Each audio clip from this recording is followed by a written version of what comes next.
Welcome back to Iron Fate Stories. How is your day going today? Today, we're diving once again into incredibly exciting and thrilling stories about bikers. If you enjoy the content, please like, share, and subscribe to get notified about the latest stories. Enjoy the show. "Walk me home," little girl whispered, eyeing the van, the Hells Angels' next move. "Shocked I'll walk me home," the little girl whispered, eyes locked on the white van idling at the edge of the grocery lot. Its headlights were off, but the engine kept breathing, low, steady, patient. She didn't cry, she didn't scream.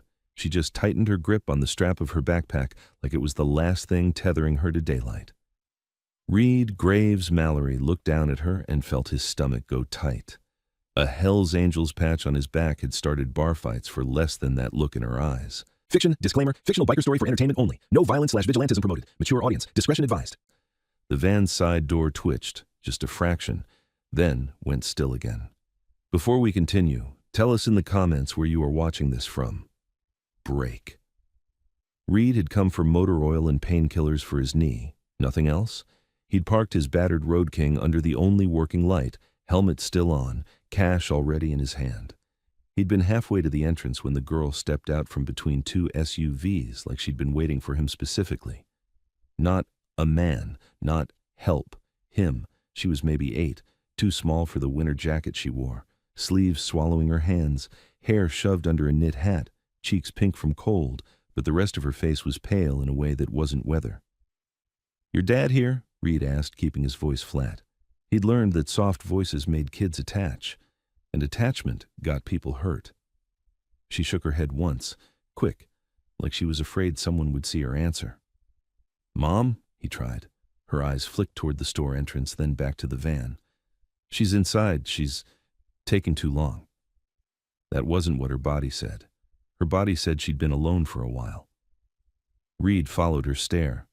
White cargo van, no logo, tinted windows, parked where the security camera didn't quite reach. Anyone in that van could be a contractor. Anyone in that van could also be something else. The girl swallowed. "It followed us." From the school, Reed's knee twinged as he shifted his weight. Pain was a familiar language. Fear in a kid wasn't. "What's your name?" She hesitated like names were expensive. "Norah." "Norah," Reed repeated, committing it to memory the way you memorized exits. "Where do you live?" "Maple Court, the apartments, 4 blocks. She said it fast, practiced, like she'd rehearsed it for emergencies. Reed glanced back at the store. Glass doors, warm lights, people drifting in and out with shopping carts. Normal, too normal. The van's engine note changed, barely. A small rise, like whoever sat inside had noticed them noticing. Reed kept his face neutral and pulled his helmet off. Cold air slapped his scarred cheek. He crouched a little so he wasn't towering over her. "Listen to me," he said, low enough that only she could hear. "You stay close to my right side. If anyone talks to you, you don't answer. You look at me. Got it?" Norah nodded. Her lips trembled, but her chin stayed up. Reed stood and turned his body so he blocked her from the van. Then he started walking, not toward Maple Court, not yet, toward the store entrance, toward light, toward cameras, toward witnesses. Norah fell in step like she'd been trained by panic. 2 steps from the doors, Reed's phone buzzed. A text from Bishop. "You back yet?" Reed typed with one thumb without slowing. "Not yet. Need you near Redline Market. No colors. Stay quiet." He hit send, then added, "Bring a pen. We might need plates." Norah glanced up. "Are you police?" Reed almost laughed. The patch on his back had made cops call him everything except a human being. "No." "Then why?" "Because you asked," he said. "That's enough." Inside, the heat smelled like coffee and fried chicken from the deli counter. Reed took Norah straight to the customer service desk, where a tired woman in a blue vest was sorting receipts. "Ma'am," Reed said, polite in a way that surprised even him. "This kid's mom in here?" The woman looked at Norah, then at Reed, then at the patch peeking from under his jacket. Her mouth tightened. "Is she yours?" "No," Reed said, "but she's scared, and there's a van outside that's been watching her." That last part changed the air. Fear had rules. Fear made strangers look at each other like they were suddenly on the same team. The woman leaned forward. "Honey, what's your mom's name?" Nora's voice came out thin. "Rachel." The woman's eyes flicked to the intercom button, hesitated, then she pressed it. "Rachel. Rachel, Nora's mom. If you're in the store, please come to customer service." Reed didn't take his eyes off the front windows. Through the glass, the white van had rolled forward by 2 parking spaces. Slow, smooth, like it belonged there. A man pushed a cart past it and didn't even notice. Reed's jaw flexed. Predators loved that, how easy people were. Norah tugged his sleeve. "He said he'd take me if I told. He said no one would believe me." "Who?" Reed asked. She clamped her mouth shut like the word burned. A heavy-set cashier approached, drawn by the intercom call and the look on Nora's face. "Everything okay?" Reed kept his voice calm. "Not sure yet. Can you do me a favor? Lock the second set of doors, the side ones." The cashier blinked. "Sir, I can't just—" Reed turned just enough for her to see his eyes, not the patch. "Please." Something in his tone made her move. She hurried off, keys jangling. Nora's mother didn't appear. Instead, a man came out of aisle 12 like he'd been waiting for that announcement. Mid-30s, clean hoodie, no cart, hands empty, smile too ready. "Norah," he called, gentle as syrup. "There you are." Nora's whole body flinched. Reed stepped between them. "She's with me." The man's smile didn't crack. His gaze slid over Reed's jacket, then to Norah. "Hey, sweetheart. Your mom asked me to grab you. She's in the car. She's not feeling good." Norah didn't move. She stared at the floor like she was trying to disappear into it. Reed held the man's eyes. "What's her mom's last name?" The man paused a beat too long. "Johnson," Norah whispered, barely audible. "It's not Johnson." The man's smile tightened. "Norah, don't start." Reed felt the room pulling focus, customers slowing, heads turning, the customer service woman freezing with the intercom mic still in her hand. Reed kept his voice low. "You got the wrong kid." The man's gaze flicked toward the glass doors, toward the van. Then he did something that made Reed's blood turn to ice. He lifted his phone and casually hit a button like he was ordering a ride. Outside, the van's side door slid open. Break. Reed's own phone buzzed again. "Bishop, I'm across the street. I see it." Reed didn't look away from the man. "You step back," he said. The man's smile returned, almost amused. "Or what?" Reed knew what everyone in this town expected from him, to explode, to swing, to prove every rumor true. So he did the opposite. He reached into his inside pocket slowly, palms open, and pulled out his wallet. Then he set it on the counter in front of the customer service woman like he was paying a bill. "I need you to call 911, Reed said, loud enough for everyone to hear. "Tell them a man is trying to take a child that isn't his. Tell them there's a white van outside with an open door. Tell them—" The man's hand shot out and grabbed Nora's wrist. Norah gasped. Reed's reflexes snapped hot and sharp, but he didn't punch. He didn't shove. He just clamped his hand over the man's forearm and locked it in place like a vice. "Let go," Reed said, quiet now. The man leaned in, voice dropping to something ugly. "You don't know what you're stepping into, biker." Reed met his eyes, close enough to smell mint gum and cheap cologne. "You don't know what I've already stepped out of." Across the store, the automatic doors tried to open, then stopped. The side doors had been locked. Good. Outside, through the glass, 2 figures climbed out of the van. One tall, one broad, both moving like they didn't care who saw. The broad one lifted something black from inside the van, and Reed couldn't tell if it was a jacket or a bag or— A third figure appeared at the front of the store, a uniform, a deputy's tan shirt and badge, walking in like he was answering a routine call. And Norah whispered the words that made Reed's spine go rigid. "That's him," she breathed. "That's the one who drives the van." The deputy's eyes locked on Reed's patch first, then dropped to Nora's wrist in the stranger's grip, then lifted back up with a smile that didn't belong on a lawman. Behind the deputy, the tall man from the van drifted closer to the doors, hand tucked under his coat like he was holding something steady. "Sir," the deputy said, calm as a lullaby, "step away from the child." Reed slowly lifted his phone, thumb already on record, and said, clear enough for every witness in the store to hear, "Deputy, why is your van outside with its door open?" The deputy kept smiling like this was already handled, like the ending was already decided, and everyone in the store just hadn't been told yet. "Sir," he said, calm and slow, "step away from the child." Reed raised his phone so the camera caught the badge, the nameplate, the relaxed face. "Deputy, I'm asking a simple question. Why is your van outside with its door open?" A couple of shoppers slowed near the entrance. One woman lifted her own phone, unsure at first, then certain. "That's not my van," the deputy said. Norah pressed close behind Reed. Reed didn't look down. He kept his shoulders broad so she stayed hidden. "She says it is," Reed replied. "She says it followed her from school." The deputy's eyes flicked to the white letters on Reed's back, then back to the phone. "Kids get confused. You people," a small nod toward the patch, "aren't exactly known for protecting anyone." Reed let the comment hang. "Name and badge number," he said, even. "For the record." The deputy's smile tightened. "Put the phone down." "No." Behind the glass doors, two men from the white van waited in the vestibule. They weren't pretending to shop. They were waiting, watching the deputy like he was a traffic light. Reed angled the camera so the room could see them too. "Everybody see those guys? They got out of the van, right there." A man with a cart hesitated, then backed away, eyes wide. The customer service clerk froze, hands hovering over her desk phone like she didn't know whether to dial or hide. The mint-gum stranger still had fingers on Nora's wrist, light, controlling, like a leash. Reed's hand still locked the man's forearm in place. "Let her go," Reed said. "Release him," the deputy ordered. Reed didn't move. "Not until her mom shows up."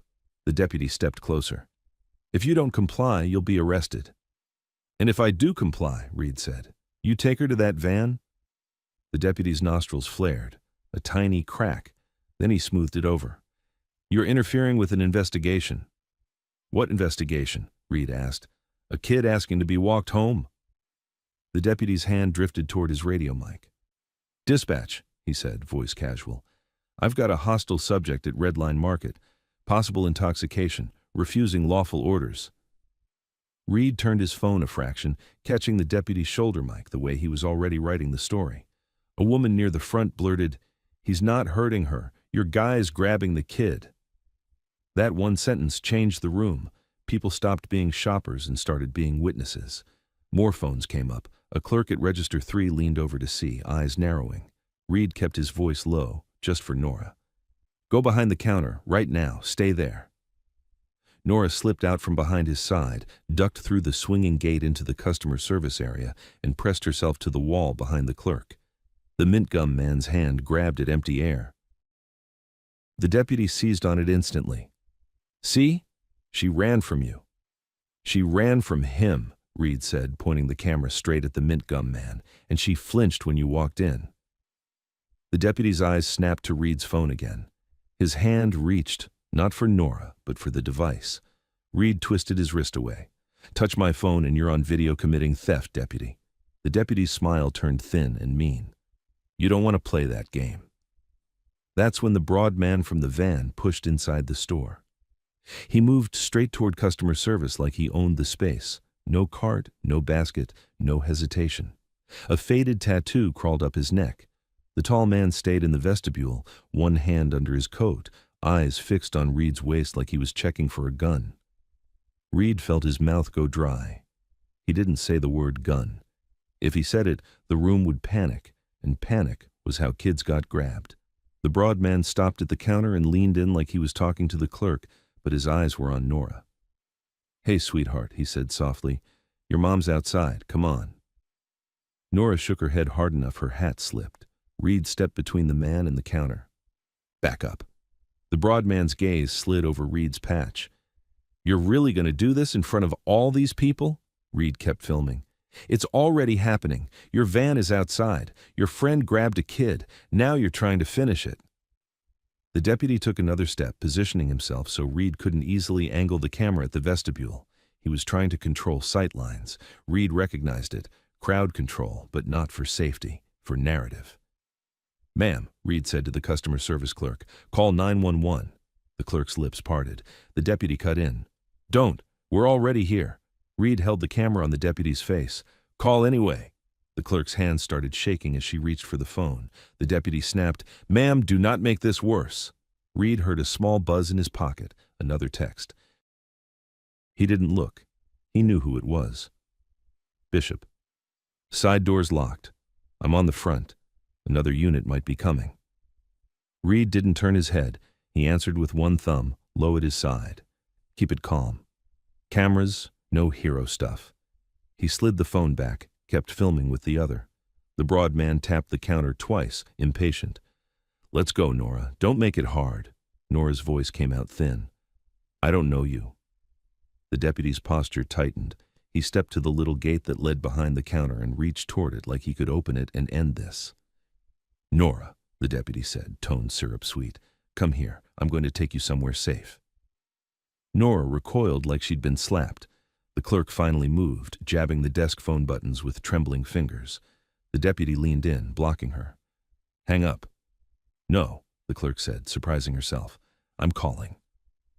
A manager in an apron hurried over. "What's going on?" "Everything's under control," the deputy said immediately. The manager looked at Norah behind the counter, then at the broad man's hands on the counter edge, then at Reed's phone, raised like a shield. "It isn't." The dispatcher's voice suddenly came through the desk phone, loud in the tense air. 911, what is your emergency?" Every head turned. The deputy froze for a half beat. Then he recovered fast. "False alarm," he said, reaching for the phone. Reed lifted a hand between them. "Don't touch it." The clerk swallowed and spoke into the phone. There's a deputy here, and men from a white van.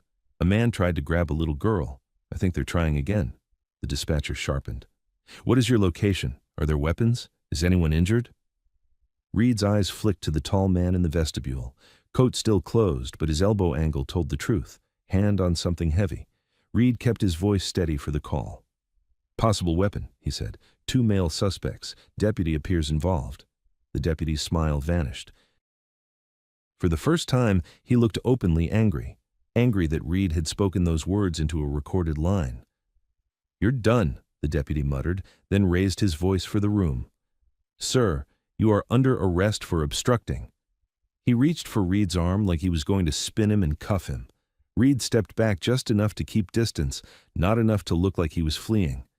"You can't arrest me for filming you," Reed said loud, "and you can't arrest me while your guys are trying to take a kid." The deputy grabbed a handful of Reed's jacket at the collar, firm, controlling, meant to make Reed swing. Reed didn't. He went still, shoulders loose. "You just put hands on me on camera," he said. "Stop resisting," the deputy barked. "I'm standing still," Reed answered, and the room could see it. The broad man moved. He didn't lunge at Reed. He did something smarter. He slid along the counter edge, then snapped his hand toward the swinging gate behind customer service. The gate popped open. Nora's eyes went huge. The broad man vaulted the counter in one smooth motion, landing behind it like he'd done it before. Like this wasn't his first store. Like this wasn't his first kid. Norah screamed. The deputy's hand shot out at the same time, not to stop the broad man, but to grab Reed's filming phone. Reed jerked back, but the deputy caught it this time and yanked hard. The phone slipped from Reed's grip, hit the counter with a crack, and skidded across the tile toward the aisles. A dozen gasps. Reed lunged for the phone, and the tall man finally pulled his hand from under his coat, stepping forward, and Reed saw the dark shape for what it was. Reed's bad knee screamed as he pivoted, slamming his shoulder into the broad man to keep him off Norah, one hand grabbing the man's jacket, the other reaching blind for the kid. The overhead lights above customer service flickered once like someone hit a switch, and the store dropped into a dirty half-dark. For half a second, the store didn't go fully black. It went wrong. The overheads dimmed to a sick, flickering twilight that turned faces into masks and made corners feel deeper than they were. Someone near Produce yelled. A cart crashed. The sound of the automatic doors stuttering at the front hit Reed like a metronome.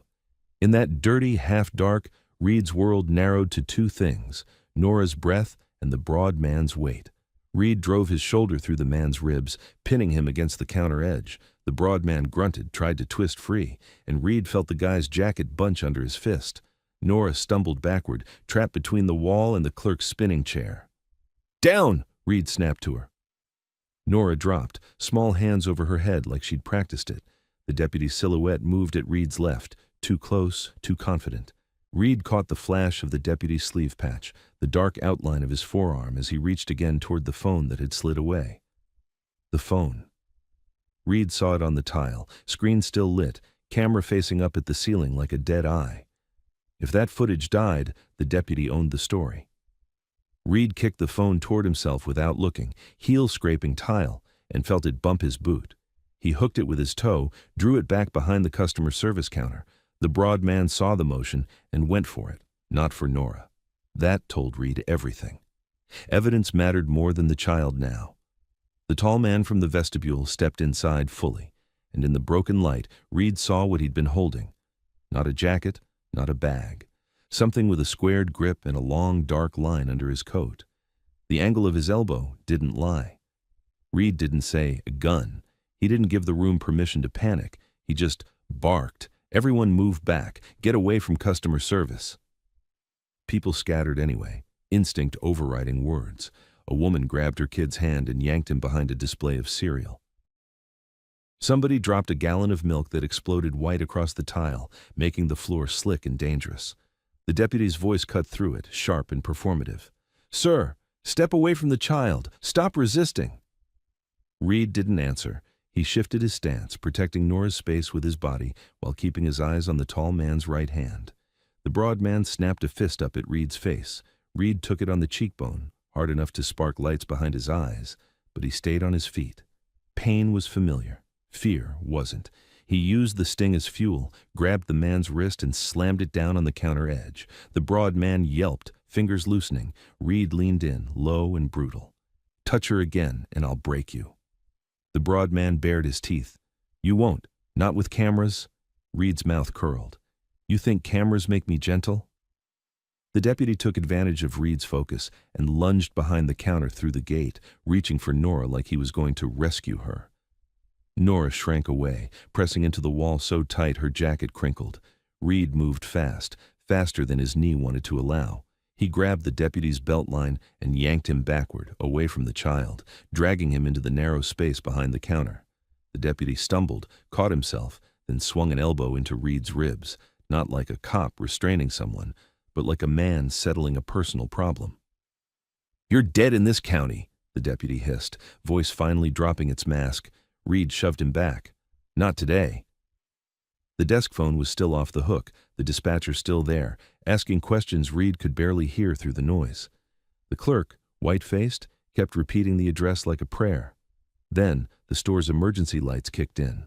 Red exit signs flared. A few dim ceiling panels returned, enough to turn silhouettes into bodies again, enough for cameras to see, enough for witnesses to understand who was doing what. And that's when Reed saw Bishop. Not from the front. Too obvious. Bishop came from an aisle, moving with the calm of a man who decided a long time ago he didn't sprint for anything unless it was worth dying for. No colors, just a plain black hoodie, hands empty. He blended until he didn't. Bishop's eyes met Reed's for a fraction of a second. Reed didn't nod, didn't gesture, just shifted half a step, making room behind the counter. Bishop understood anyway. He stepped to the edge of customer service, voice loud enough for the room. "Hey, manager, you got cameras on this?" The manager, still frozen between fear and duty, stared at Bishop like he'd appeared out of smoke. "Yes, security offices." "Good," Bishop said. "Get them recording. Back it up, right now." The deputy snapped. "Who are you?" Bishop smiled without warmth. "Customer." The tall man with the hidden weapon took a step forward from the front, and Reed saw his eyes flick to Bishop, then to the emergency exit signs, then back to Reed. Calculating, adjusting. Reed's phone buzzed in his boot-toward corner, still alive. Reed snatched it up, screen cracked but functioning, camera still rolling, audio still catching the deputy's earlier threats if it had picked them up. He raised it again, steadying his breathing. "Deputy," Reed said loudly, "I want your supervisor here, right now, and I want state police." The deputy's face twitched at the word state. He straightened, forcing his voice back into cop-friendly tones. "This is a local matter. Sir, put the child down and step away." "She's not in my hands," Reed said. "She's behind the counter, trying not to get kidnapped." The broad man recovered, shaking out his wrist, eyes wild now. He glanced toward the tall man and made a small, impatient motion. "Finish it." The tall man's coat shifted. The dark shape under it angled forward, just enough that Reed knew it wasn't a bluff. Reed's mind ran through options the way it had run through roadmaps and escape routes for years. There was no clean win in a grocery store full of civilians. There was only control, and control had to come from light and noise and witnesses, everything predators hated. So Reed did something that felt insane and also perfect. He stepped out from behind the counter into the open, keeping Norah behind him, keeping the deputy and the two men in front of him. And he raised his voice. "Everybody listen," Reed said, loud, clear, like he was calling out a poker hand. "That deputy is trying to take that little girl. Those men came from the white van. If you have video, keep recording. If you're on the phone with 911, don't hang up." The room responded like a tide. Phones rose higher. People backed away but didn't leave the sightline. A teenager near the soda aisle steadied his hands and zoomed in. A woman whispered, "Oh my God," over and over like she needed the words to stay real. The deputy's jaw set. Reed could see him weighing it. How much violence could he use before the narrative broke beyond repair? He chose the path that kept him in control. He grabbed Reed's arm and tried to wrench him sideways, toward the front, toward the vestibule where the tall man waited. "Stop resisting," the deputy barked again, louder now for the cameras. Reed didn't fight the pull head on. He went with it just enough to shift angle, then planted his bad knee and pivoted, forcing the deputy to stumble a step past him. Reed let the deputy's momentum carry him into the broad man. The broad man reacted on reflex, shoving the deputy back like he was an obstacle, not an ally. That shove, small, ugly, obvious, was caught on a dozen cameras. The deputy's eyes flashed, furious, and for a second, his whole plan slipped. He wasn't in charge anymore. He was just another man in the mess. Bishop used that second. He slid behind the counter, crouched to Norah's level, and spoke softly. Too soft for most to hear, but Reed saw Norah's head tilt, saw her eyes lock onto Bishop's calm face like it was a rope thrown into deep water. Bishop held out his hand. Norah hesitated, then took it. Reed didn't breathe. Bishop guided her toward the back corridor behind customer service, the employee-only hallway that led to storage, loading bay, and a side exit. The deputy saw the movement and snapped, "Stop! She's a material witness." Material witness, not child, not victim. Reed felt something cold spread across his chest. The deputy lunged for the gate. Reed stepped into his path. "No!" The deputy's hand went to his cuffs. "Move." Reed raised his phone higher, making sure the lens caught the deputy's hand, the cuffs, the intent. "Put those on me and explain to your dispatcher why your suspects are leaving with the kid." Behind the glass at the front, the white van door was still open, like a mouth waiting to be fed. The tall man's coat shifted again. Reed made a decision he didn't want to make. He turned his head just enough to catch the manager's eye. "Lock the front doors," he said. The manager blinked. "What?" "Lock them," Reed repeated. "Now." "Sir, I can't." Bishop's voice cut in from behind the counter, louder now, carrying authority without trying. "Do it, right now." The manager moved. Keys again. The front automatic doors stuttered, tried to open, then locked with a metallic click that sounded like a verdict. The tall man at the front froze. He couldn't walk out like nothing. He couldn't shove through without becoming the story. He stepped back, eyes narrowed, recalculating. The broad man didn't have that patience. He slammed both hands on the counter. "This is bulls!" He didn't finish. A customer near the deli shouted, "He's got something!" The tall man realized too late that his coat shift had been seen. Phones whipped toward him. He turned and bolted for the side exit. But the side doors were already locked. He hit them hard anyway. The glass rattled but held. Now he was trapped inside a bright box full of witnesses, and every instinct in him started screaming for a way out. Reed kept his phone trained on the deputy. "Tell your men to back off," Reed said. "Tell them to sit down, right now." The deputy's lips peeled back in a smile that wasn't friendly anymore. "You think you're in control?" he whispered. "You think this store matters?" Reed didn't blink. "It matters because people are watching." The deputy's eyes flicked to the crowd, to the phones, to the desk phone still connected to 911, to the manager fumbling with keys, to the broad man's frustration, to the tall man now pacing like a caged animal. For the first time, Reed saw uncertainty. Then a new sound cut through the store. Sirens, close, approaching fast. The deputy's head snapped toward the front like a dog hearing its name. He stepped away from Reed, posture changing instantly, shoulders back, hands open, the picture of a lawman responding to danger. "Everybody stay calm," he announced to the room, voice booming. "I've got this under control." Reed almost laughed again, but nothing about this was funny. Bishop reappeared in the corridor doorway for half a beat, just long enough for Reed to see Norah behind him, alive, moving, eyes wide but steady. Bishop mouthed 2 words without sound. "Back exit." Reed nodded once, tiny. He backed away from the deputy, careful, making it look like compliance, not retreat. He kept the phone up, filming, forcing the deputy to perform for the camera instead of acting in the shadows. The deputy tracked him, matching his steps. "Sir, stop moving." Reed didn't stop. He angled toward the rear, toward the staff-only sign. The deputy's hand dropped to his belt again, and Reed knew he was about to escalate. Taser, cuffs, something that could be justified later. Reed's heel hit the slick patch of spilled milk. His foot slid, his bad knee buckled, the phone jerked, and the deputy surged forward. And Reed saw in the deputy's eyes the exact moment he decided to end this before the sirens reached the door. Reed threw his weight sideways, not to fight, not to flee, but to collide. The screen of his phone flashed white, and then everything snapped into motion at once. Voices, boots, a shout from the front, Bishop yelling Norah's name. And Reed felt a hard impact at the base of his skull, sharp and clean, like someone turned off a switch mid-thought. Reed didn't go fully out. It was worse than that. He went into a narrow tunnel where sound came late and shapes didn't stay still. His cheek hit tile. Cold spread across his face. The world tilted and tried to slide away. He forced one eye open. Boots, a belt, the deputy's tan pant leg close enough to kick. Reed's hand moved on instinct, searching for his phone. His fingers found cracked glass, then lost it again as someone's foot scraped it away. "Stay down!" the deputy barked, loud for the room, louder for the cameras. "Stop resisting!" Reed tasted blood and milk, sweet, sour, metallic. He dragged air in through his nose and tried to sit up. A hand grabbed his jacket collar, not the deputy's. Rougher, gloved, the broad man. Reed felt himself hauled, half lifted, half dragged toward the service corridor like a bag. The broad man's face hovered above him, eyes flat, jaw clenched like this was work, not emotion. Reed reached for the man's wrist, but his left arm didn't answer right away. His fingers closed late, weak, slipping on fabric.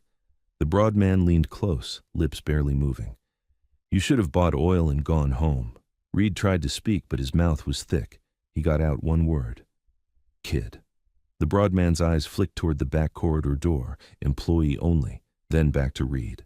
A quick calculation. The deputy stepped in, too close, body blocking sightlines from the aisles. "Get him up," the deputy said, not loud now. Controlled. Private. Reed's vision sharpened just enough to catch the deputy's hand. Open, palm down, making a calm down motion like he was directing traffic.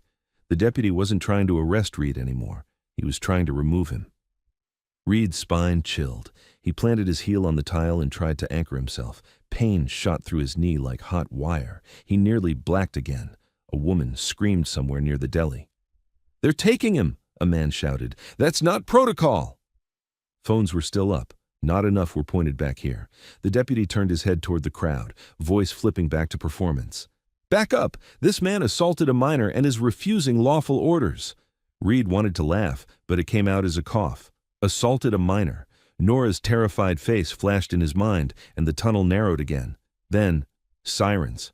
Close now. Not one. Multiple. The rising, falling howl cutting through the store like a blade.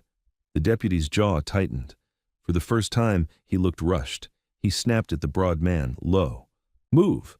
The broad man dragged Reed harder toward the corridor door.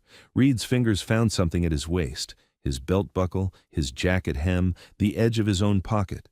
He needed leverage. He needed a second. He needed cameras to see where they were taking him. He dug his nails into the tile grout line and held, scraping skin. anchoring for a heartbeat. The broad man grunted and tried to yank him free. Reed used that heartbeat to twist his head and shout, not a threat, not profanity, just 3 words that would stick. "Record the hallway!" The crowd surged forward a step, curious, angry, hungry for clarity. More phones angled toward customer service. The deputy saw it and moved fast. He stepped into the opening between aisles and corridor and raised both hands like he was calming animals. "Everyone stay where you are. There is a weapon involved. You are not safe." Weapon. Panic threatened to bloom. Exactly what predators needed. Reed forced himself up onto one elbow, vision wobbling. "He's lying," Reed rasped, loud enough for the nearest cluster. "He's with them." The deputy snapped his head back, eyes cold. "Shut up." And that's when the first real unit arrived. Not the deputy's buddy. Not a local cruiser easing in politely. A state trooper walked through the front doors with purpose, hat brim low, one hand already on his radio, the other held out to slow the crowd. Behind him came a second trooper, then a sheriff's deputy from another district. Different badge shape, different posture, not familiar with the deputy who'd started this. The store exhaled in a ragged wave. Relief, hope, confusion. The deputy's face smoothed instantly. He released Reed's collar like it burned. He stepped away from the corridor door and met the trooper halfway with a practiced smile. "Trooper," the deputy called, loud, confident, "we've got a violent biker here interfering with a welfare check. Child's involved." The trooper's eyes swept the room in one pass. Broken phone on the tile, spilled milk, panicked customers, phones raised, the broad man hovering too close to customer service, the tall man pacing near the side exit like a trapped dog. Then the trooper looked at Reed on the floor. Reed lifted his cracked phone, somehow still in his hand. He didn't remember retrieving it, but it was there now, screen spiderwebbed, camera still open. He aimed it at the trooper like an offering.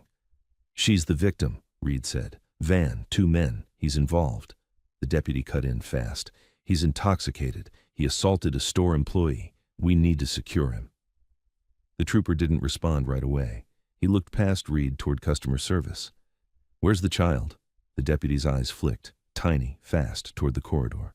Reed saw it. The trooper saw it too. "Where's the child?" the trooper repeated, voice sharper. The deputy's smile held, but his neck muscles tightened. "She was here." She ran. A small sound came from the back hallway. Not a scream, not a cry, a whisper of shoes. The trooper's head snapped toward it. The deputy stepped in the trooper's path, subtle, a half block. "Trooper, we need to control the crowd." The trooper lifted a hand without looking at him. "Move." It wasn't a request. The deputy hesitated half a beat too long, then stepped aside with a stiff laugh. Sure, I'm just trying to—" The trooper strode toward the corridor door. The broad man reacted instantly, shifting his body to block the entrance like he belonged there. "Employees only," he said. The trooper stopped, looked him up and down. "Identify yourself." "Store security," the broad man lied without blinking. The manager, still near the registers, blurted, "He's not.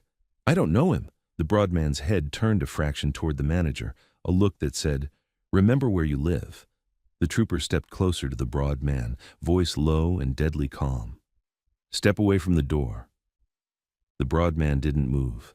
Reed saw the deputy's hand drop toward his belt again, the same tell as before. Everything in Reed screamed that the next 10 seconds decided whether Norah walked out of this store alive. Reed pushed himself to his knees, ignoring his knees' scream. He wasn't trying to be a hero. He was trying to keep the corridor from becoming a blind spot. He lifted his phone and aimed it at the deputy's hand. The trooper saw Reed filming and nodded once, tiny, like he understood the value of a lens. "Last warning," the trooper told the broad man. The broad man's eyes flicked toward the side exit, toward the tall man, toward the deputy. A silent check-in. Then the broad man did something stupid. He shoved the trooper, not hard enough to injure, hard enough to create chaos. The trooper stumbled one step back, recovered, and in the same motion slammed the broad man into the wall and cuffed him with a snap so loud it cut through the store noise. "Hands behind your back," the trooper said, voice like steel. The broad man cursed and thrashed, but it was over. The deputy's face hardened. He moved toward the trooper, protesting. "Trooper, you can't. This is my scene." "Not anymore," the trooper said without turning. "Sheriff, secure that deputy." The out-of-district sheriff's deputy hesitated for a fraction, then obeyed, stepping toward the local deputy. The local deputy's eyes went wide. "What? Are you serious? He's the suspect." Reed kept filming. The sheriff's deputy reached for the local deputy's wrist. The local deputy ripped his arm away. That single motion, refusing a lawful hold, made the whole room shift. Cameras caught it. Witnesses understood it. The trooper turned, eyes narrowing. "Deputy, do not resist." The local deputy looked around and realized the story was slipping out of his hands. He made a choice. He bolted, straight for the corridor. Reed reacted before thinking. He lunged, grabbed the deputy's jacket hem, and yanked. Pain exploded in Reed's knee, and he almost fell, but he held on long enough to spoil the deputy's stride. The deputy stumbled, caught himself, and swung his elbow back. It clipped Reed's mouth, splitting his lip wider. Reed tasted fresh blood. But Reed's grab bought half a second, enough for the trooper to tackle the deputy into the corridor doorway, slamming him into the frame and pinning him. The corridor door flew open wider, and for the first time, the back hallway was visible from the store. And there, half hidden behind stacked boxes and a rolling mop bucket, was Norah. Bishop's hand covered her mouth gently, not to silence her forever, just to keep her from screaming and drawing the wrong kind of attention. Bishop's eyes met Reed's, steady as stone. Norah's eyes were huge, wet, but she was alive. The trooper shouted, "Child located!" The sheriff's deputy rushed forward. The tall man near the side exit saw the corridor exposed, saw the broad man in cuffs, saw the local deputy pinned, and realized the net was closing. His hand went under his coat again. Phones swung toward him like sunflowers. He froze for a heartbeat, then made his own choice. He grabbed the nearest civilian, a teenage boy holding a phone too steadily, and yanked him close, forearm across the kid's throat. The kid made a strangled sound. The store erupted. The tall man's voice cut through it, raw and furious now. "Back up! Everybody back up or he gets it!" Reed's blood ran cold. The trooper spun toward the hostage, hand hovering near his weapon but not drawing, because drawing was how people died. Reed kept filming even though his hand shook. Bishop's body shifted in the hallway, shielding Norah fully now, pulling her farther back. The tall man's eyes darted over the crowd, searching for an exit, and then locked on Reed. Not the trooper. Reed. Because Reed was the one who started this, the one with the patch, the one who made it public. The tall man tightened his grip on the teen and dragged him toward the locked front doors, using him like a moving shield. "Open it!" he yelled at the manager. "Open the doors!" The manager stumbled backward, hands raised, face white. The trooper took 2 slow steps forward. "Let the kid go," he said. "You'll walk out of here alive if you let him go." The tall man laughed once, sharp, broken. "Alive? You think I'm going back?" Reed swallowed pain and stood fully, forcing weight onto his bad knee. His vision pulsed at the edges, but he stayed upright. He raised his voice, calm as he could make it. "Hey," Reed called to the tall man. "Look at me." The tall man's eyes flicked to him. Reed didn't threaten, didn't posture. He just spoke like he was talking down an animal with a cornered heart. "You don't need the kid," Reed said. "You need a path. I can give you one."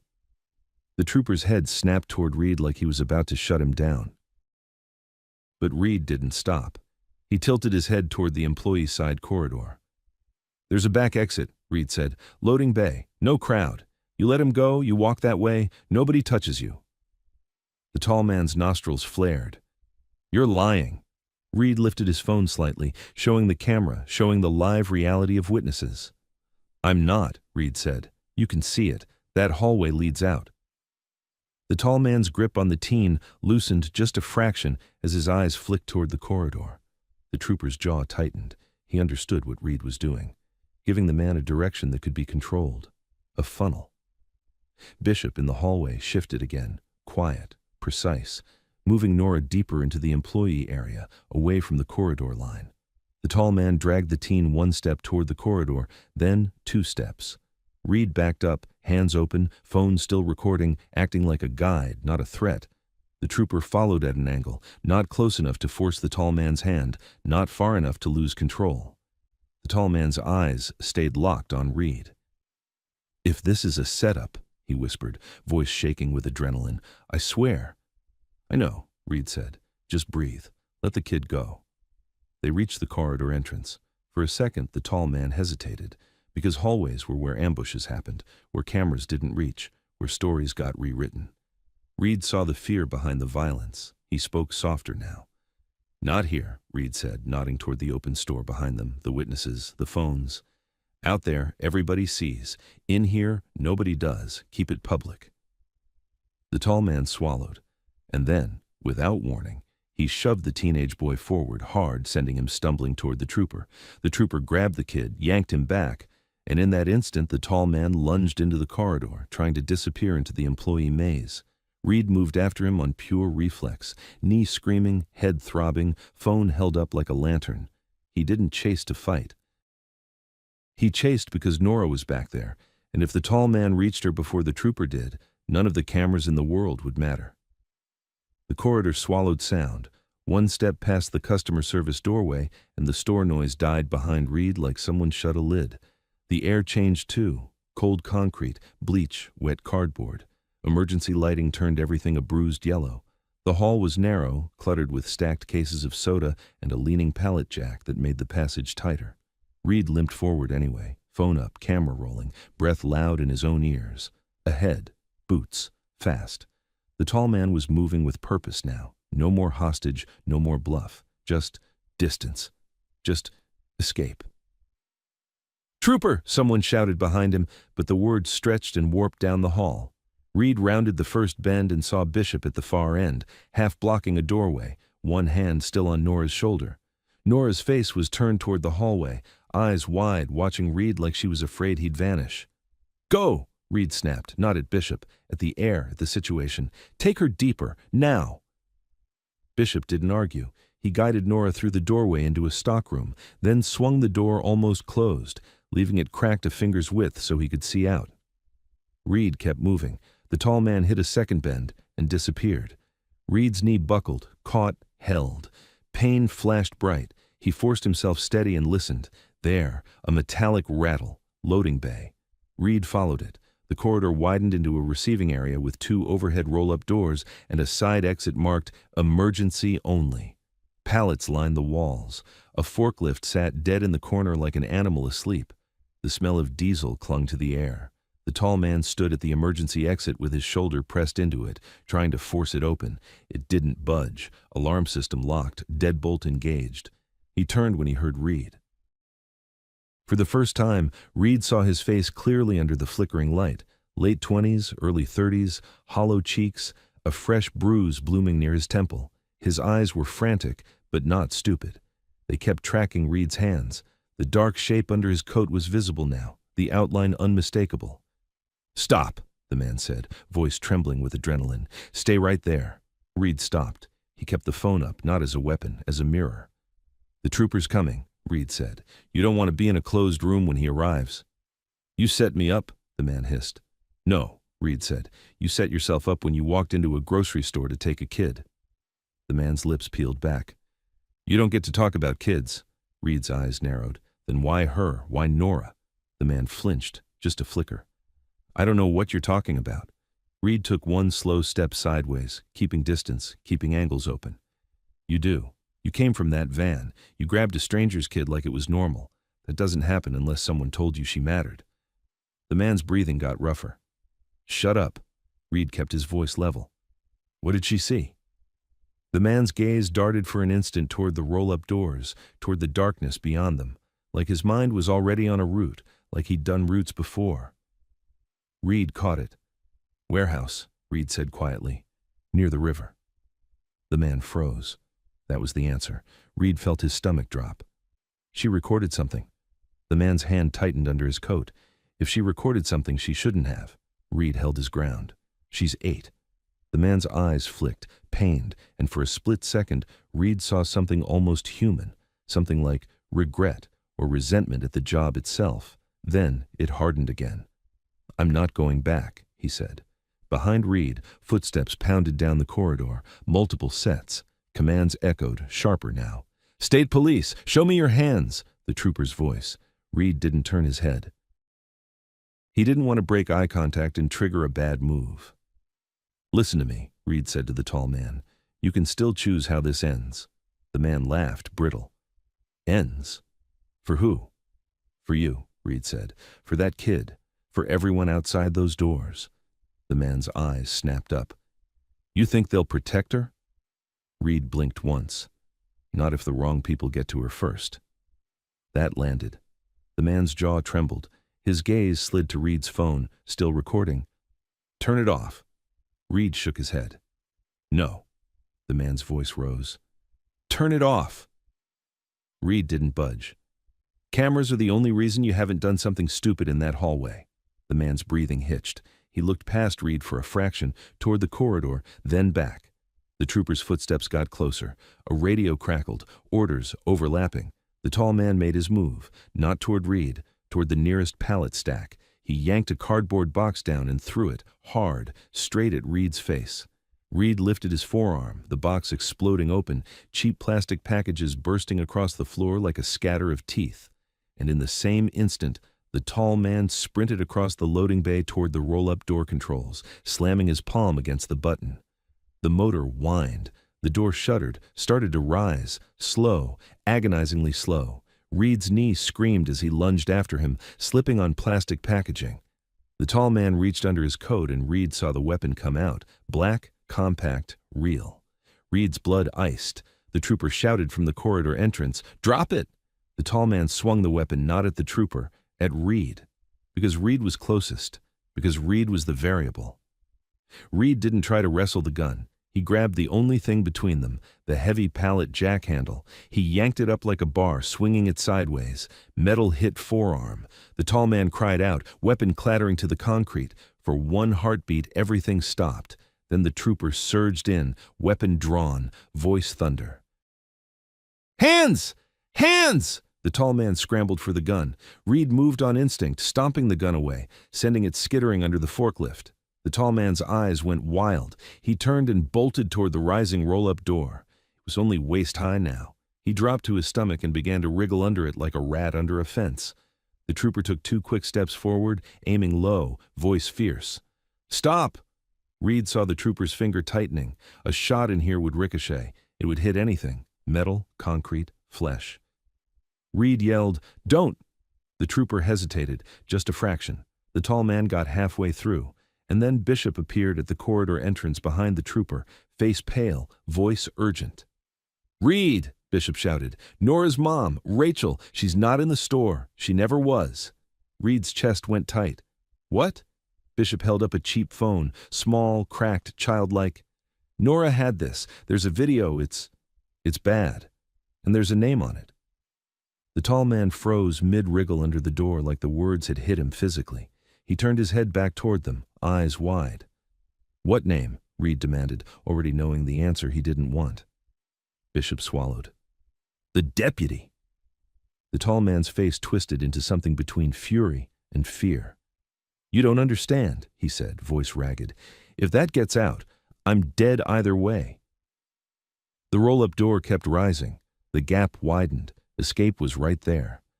Reed stepped forward, slow, hands open again, voice cutting clean through the chaos. Where is Rachel? The tall man stared at him, then flicked his eyes to Bishop's phone, then to the trooper's gun, then to the open gap. Reed saw the math happening behind his eyes, and Reed realized the tall man wasn't deciding whether to run. He was deciding whether to trade Norah's mother for his own life. The tall man's voice dropped to a whisper.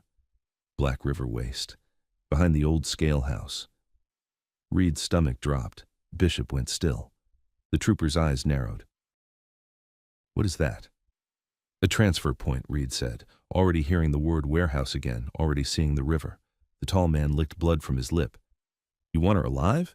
You don't go alone. Reed took another step forward, ignoring the trooper's warning posture. Then you're coming with us, Reed said. The tall man's laugh cracked. No, I'm not coming anywhere. He reached into his pocket, not for the gun, but for something smaller. A key fob. Reed's eyes snapped to it. The tall man pressed the button. Outside, somewhere beyond the loading bay, a car horn chirped. And then, faint, distant but unmistakable, a woman screamed. Reed's blood turned to ice, because the scream didn't come from the store. It came from outside, close to the loading bay. And Reed understood exactly what the tall man had just done. He hadn't called for help. He'd called for the van to move. The scream outside the loading bay cut through Reed like a hook. It wasn't far. It was close enough that it carried through concrete and metal, close enough that whoever made it was near the roll-up door, near the gap the tall man was crawling toward. The trooper snapped his head toward the sound. "Who's out there?" The tall man's eyes glittered. He didn't answer. He just pressed himself lower and started to wriggle again, desperate now, because if the van was moving, his window was seconds. Reed didn't chase him. Reed turned and sprint-limped to the roll-up door controls, slamming the down button with his palm. The motor whined in protest. The door stopped rising. Then it started descending. The tall man's face warped with panic. He kicked backward, trying to free himself before the metal edge came down on his spine. The trooper lunged, grabbing the man's jacket collar and yanking hard. Concrete scraped. The man cursed, twisting like an eel. Reed kept his hand on the button until the tall man was fully back inside, then released it. The door settled halfway down and held, leaving a low gap but not enough to slip a body through without crawling. Outside, another scream, muffled, frantic, followed by a man's harsh voice Reed couldn't make out.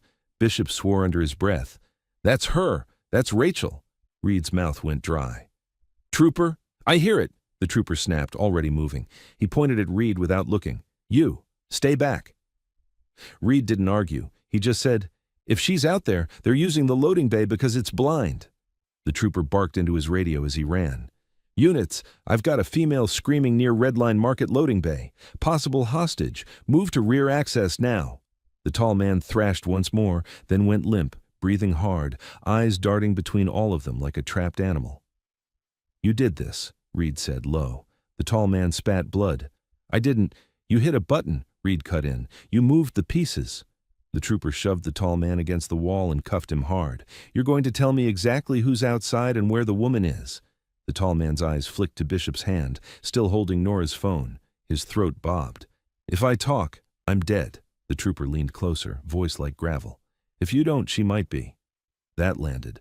The tall man's jaw trembled. "White van," he said finally. "Two more. One's—" He swallowed, then forced it out. "One's the deputy's cousin. Works county maintenance. He's got keys to everything." Reed felt something cold settle in his chest. "That's why the doors. That's why the cameras don't see." The trooper jerked his head toward the corridor. "Where's the girl? Secure her. Now." Bishop was already moving, back toward the stockroom. He popped the door open and Reed caught a glimpse of Norah. Small, curled tight on a stack of flattened boxes, eyes locked on Bishop like he was the only stable thing left. Bishop knelt, voice soft. "Hey, you're doing good. Stay right here, okay? Don't move." "Don't make a sound unless I call your name." Nora's lips trembled. "My mom." "I know," Bishop said. "We're getting her." Reed wanted to go to Norah, to promise something, anything. But promises were lies unless you could cash them. He kept moving toward the loading bay side exit. The trooper grabbed the emergency door handle and yanked. Alarms screamed instantly, high, piercing, echoing down the bay and through the store like a siren of its own. The trooper didn't care. He pushed out into the cold. Reed followed, half a step behind, keeping distance like he'd been told, but not stopping. Outside, the world was darker. The lot behind the store, lit by two dim sodium lamps and the harsh spill of a security light above the loading dock. Shadows lay thick between dumpsters and stacked pallets. And there, by the far dumpster line, was the white van. Door open, engine running. A man stood with one hand fisted in Rachel's hair, forcing her head back. Rachel wasn't small like Norah. She was mid-30s, wearing a work jacket and jeans. Her face was smeared with tears and dirt, cheeks raw. She fought anyway, hands clawing, heels scraping pavement, trying to get distance from the van door that waited like a throat. The man holding her wasn't the broad one in cuffs, different build, leaner, baseball cap pulled low, county jacket, maintenance logo on the chest, keys. The second man was at the driver's seat, one leg out, watching the rear with restless eyes. When the alarm screamed and the door burst open, both men snapped their heads toward the loading dock. The trooper raised his weapon, aiming, not at Rachel, not at the van, but at the man's center mass with a steady discipline that said he'd trained for this exact moment. "Let her go," the trooper thundered. "Now!" The man with the cap jerked Rachel tighter. "Back up!" Rachel's scream turned into a strangled sob. Reed's whole body wanted to rush. He didn't. He stopped at the edge of the dock, hands open, shoulders loose, trying to look like he wasn't a threat, because threats made men clamp down. The trooper advanced half a step, perfect angle, perfect stance. "Drop her and show me your hands." The man laughed once, short, ugly. "You're not shooting with her in front of you." "Try me," the trooper said, but Reed could hear the truth under it. The trooper wouldn't fire through her. The driver leaned forward, eyes wide, ready to floor it. Bishop slipped out behind Reed, quiet as shadow, eyes locked on Rachel. Reed didn't look at Bishop. He didn't need to. He just spoke to the man with the cap, voice calm, level. "Your county," Reed said, "so you think you're protected."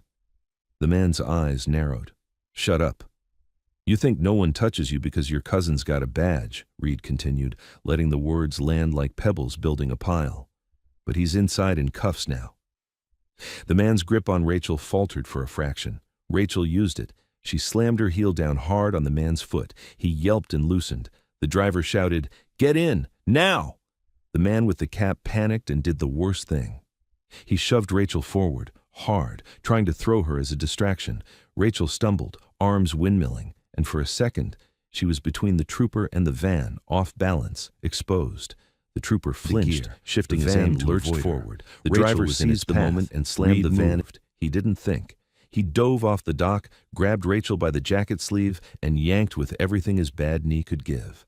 Pain exploded white-hot, but Rachel's body cleared the van's bumper by inches. The van's front corner clipped Reed's shoulder instead, spinning him sideways. He hit the ground hard, breath punched out. The van's tires squealed as it cut around the dumpsters, trying to find the rear access road. The trooper fired, not at the men, at the tires. Two sharp cracks. A tire blew. The van fishtailed, slammed into a stack of pallets with a thunderous crunch, and stalled. The driver cursed and shoved the door open, trying to run. The man with the cap bolted the other direction, toward the darkness beyond the lot. The trooper shouted into his radio, "One fleeing on foot, rear lot, pursuing!" He took off after the man with the cap. Bishop sprinted toward the van, yanking the driver out with brutal efficiency and pinning him to the pavement. Reed pushed himself up on his elbows, head spinning, shoulder on fire. Rachel crawled to him, sobbing. "Norah, where's my baby?" Reed's throat tightened. "She's inside, safe, for now." Rachel grabbed his jacket with shaking hands. "They said if I screamed they'd—" "I know," Reed said, "but you're here." Rachel's eyes darted to the damaged van. "They're not done. They'll come back. They always—" Reed caught that. "Always?" Rachel froze, realized she'd said too much. Reed leaned closer, voice low. "Rachel, what is this?" Rachel's mouth trembled. I saw something, last week, at Black River Waste, trucks at night, men with county uniforms, and kids." Her voice broke. Reed felt his stomach drop deeper than before. "Not just Norah," he said. Rachel shook her head, tears streaming. "Norah took a video. I tried to delete it. She swallowed hard. They grabbed me before I could even get to the front of the store." Inside the loading bay doorway, the tall man in cuffs started yelling suddenly, frantic. "You don't get it," he screamed. "They'll kill all of us. He'll kill me first." Reed turned his head toward him, eyes narrowing. "He?" The tall man's face was twisted in terror now, not anger. "The one you haven't seen yet," he rasped. "The real one. He's not the deputy. He's above him." Reed felt a chill, even in the cold night air.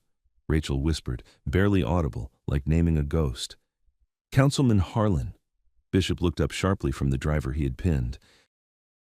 "Say that again!" Rachel's eyes were wide, terrified. "Harlan, he funds the school programs. He does charity drives. Everyone loves him."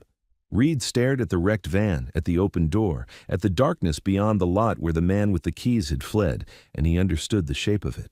This wasn't random. It was structured, protected. And now, because of an 8-year-old's video, the structure had started hunting in public. Reed's phone buzzed in his hand, screen cracked, still working. A new message from an unknown number, one line, "Stop, or the girl disappears for real." The message sat on Reed's cracked screen like a thumb pressed into a bruise. "Stop, or the girl disappears for real." Reed didn't show it to anyone. Not yet. He just locked the phone and slid it into his jacket like he could hide the sentence by hiding the glass. Rachel was shaking so hard, her teeth clicked. Bishop kept one hand on her shoulder, steadying her the way you steadied a drunk friend at 2 a.m., except This wasn't booze. This was terror. The state trooper jogged back from the darkness between dumpsters, breathing hard, radio barking static. "He got away," he snapped. "Went through the tree line. Units are canvassing." Reed watched the trooper's eyes. Good trooper. Angry, focused, but still thinking. He looked at the wrecked van, at the cuffed driver on the pavement, at Rachel, and finally at Reed. "You," he said, pointing. "What's your name?"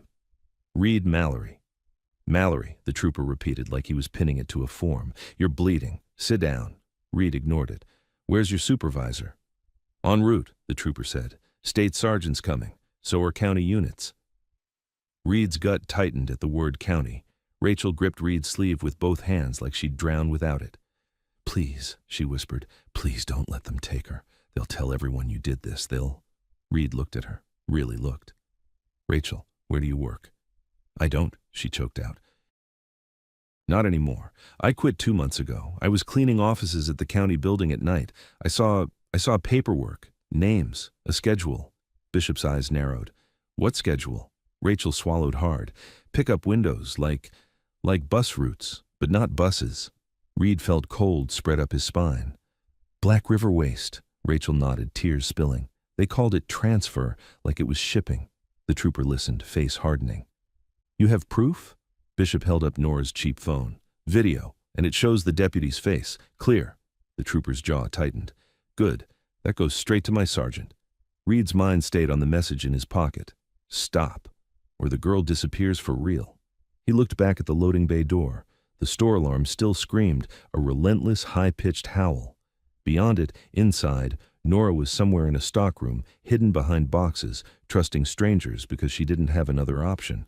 And outside, someone with power was texting him like Reed was a lever they could pull. Reed stepped close to the trooper. Low voice.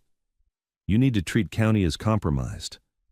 The trooper's eyes flicked to Reed's patch line, then back to his face. "You telling me how to do my job?" "I'm telling you your job is about to get lonely," Reed said.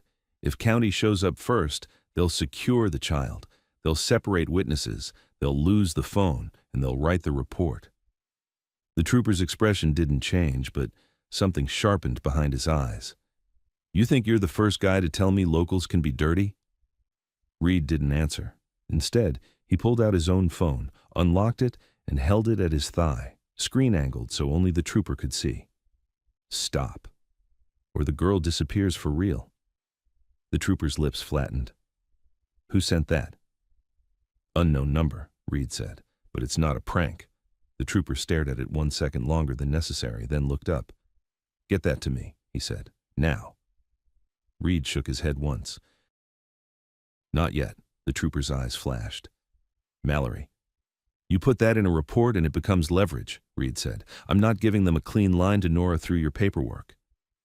The trooper held Reed's stare, weighing him, then exhaled through his nose. "Fine, but you're not taking matters into your own hands." Reed didn't promise. Promises were a luxury. A cruiser pulled around the corner of the building, lights washing the rear lot in red-blue pulses, then another. County units. Too fast. Reed felt his pulse spike. The trooper lifted his radio. "County, hold the perimeter. Do not approach the store. This is state command." A county deputy stepped out of the first cruiser, posture stiff, hand resting casually near his belt like he owned the ground. Another deputy followed. They looked at the trooper with the thin politeness of men forced to accept orders. "Trooper," one called, voice friendly. "We'll take it from here." The trooper didn't move. "Negative. Stay back."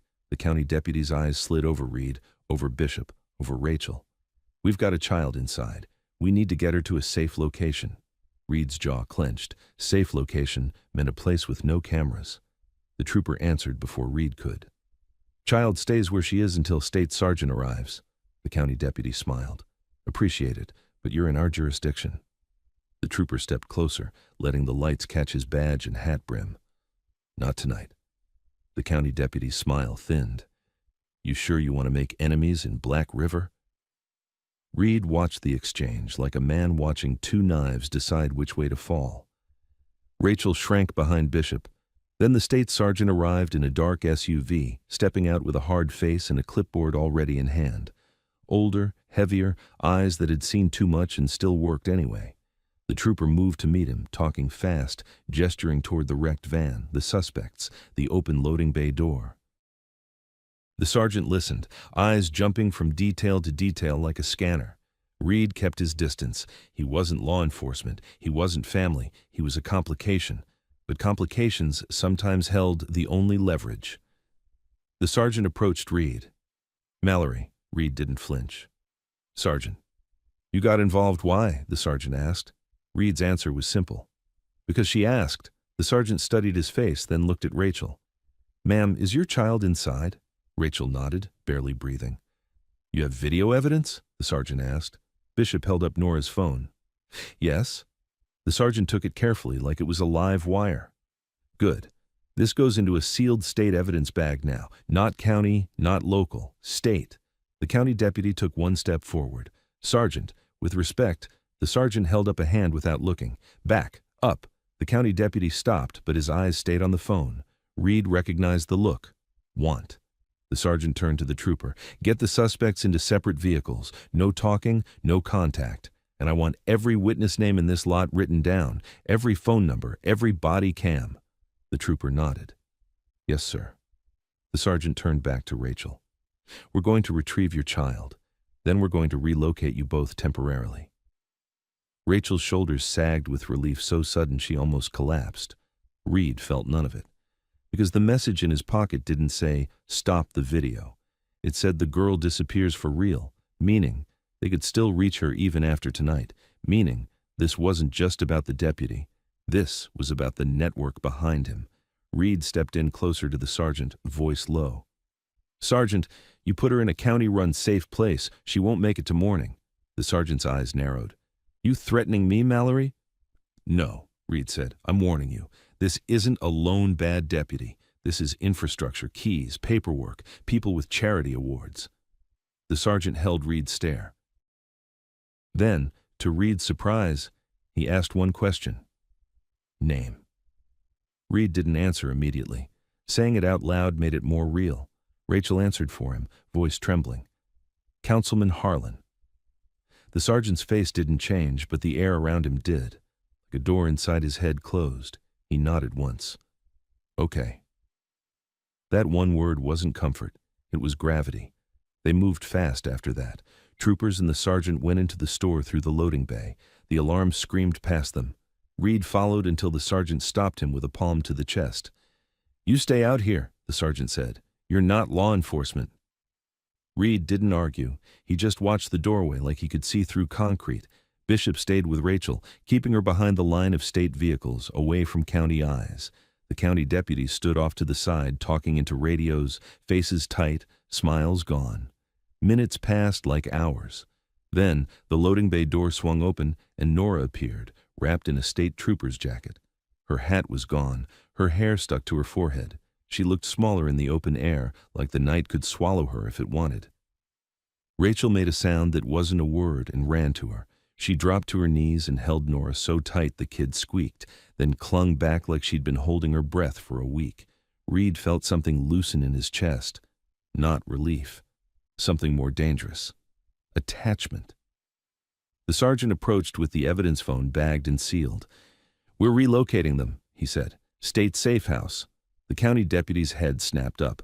"Sergeant, you can't just—" The sergeant cut him off without even turning. "Watch me." The county deputy's face reddened. "This is political." The sergeant finally looked at him. "So is burying a child kidnapping." The county deputy shut his mouth. Reed watched Norah, then Rachel, then the state vehicles they were being guided into. And he realized the problem. A safe house was a location. A location was a target. And the text in his pocket proved they already had Reed's number, meaning they could find other numbers too. Reed stepped toward Bishop. "We can't let them drive straight there." Bishop didn't ask why. He just said, "Agreed." The sergeant heard him and turned, eyes sharp. "What did you say?" Reed spoke carefully. "If you drive them to a known state location with county units watching, you're drawing a line from your headlights to their bed." The sergeant's mouth tightened. "You think my men are amateurs?" "I think your men are visible," Reed said, "and visibility works both ways." The sergeant stared at him for a beat too long. Then he did something Reed didn't expect.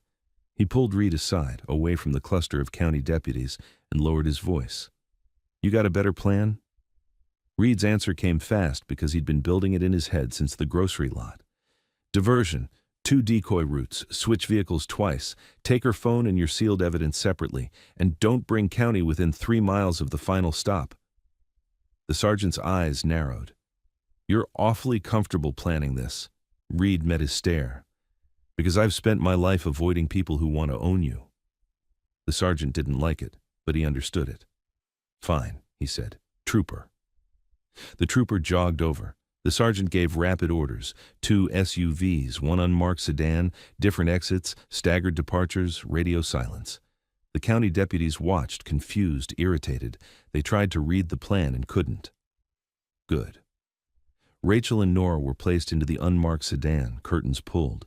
Another trooper drove an SUV out first, empty, lights off, taking the main road like it mattered. A second SUV followed 2 minutes later with a trooper inside, alone, heading the opposite direction. Then, quietly, the unmarked sedan rolled out last, no lights, no rush, slipping into the dark like it belonged there. Reed watched it go until it vanished. For the first time since Norah had whispered to him in the parking lot, the scene felt like it had an ending. Then, Reed's phone buzzed again. Another unknown number, 1 sentence. "You chose wrong." Reed stared at the words, and the night around him seemed to tighten, like the town itself had just leaned closer. The rear lot looked calmer after the convoy split. Too calm.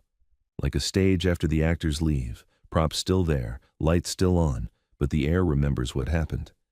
Reed stood under the harsh security light with the word, "You chose wrong," burning in his pocket. Bishop came back from the edge of the lot where he'd been watching the county deputies. "They're not leaving," he muttered. "They're sitting on the road like they're waiting for permission." Reed didn't answer. He watched the county cars, 2 cruisers and an unmarked pickup, idling near the side entrance, headlights pointed in, faces turned toward the darkness where the state vehicles had gone. The state sergeant stepped out from behind his SUV, phone to his ear, shoulders tense.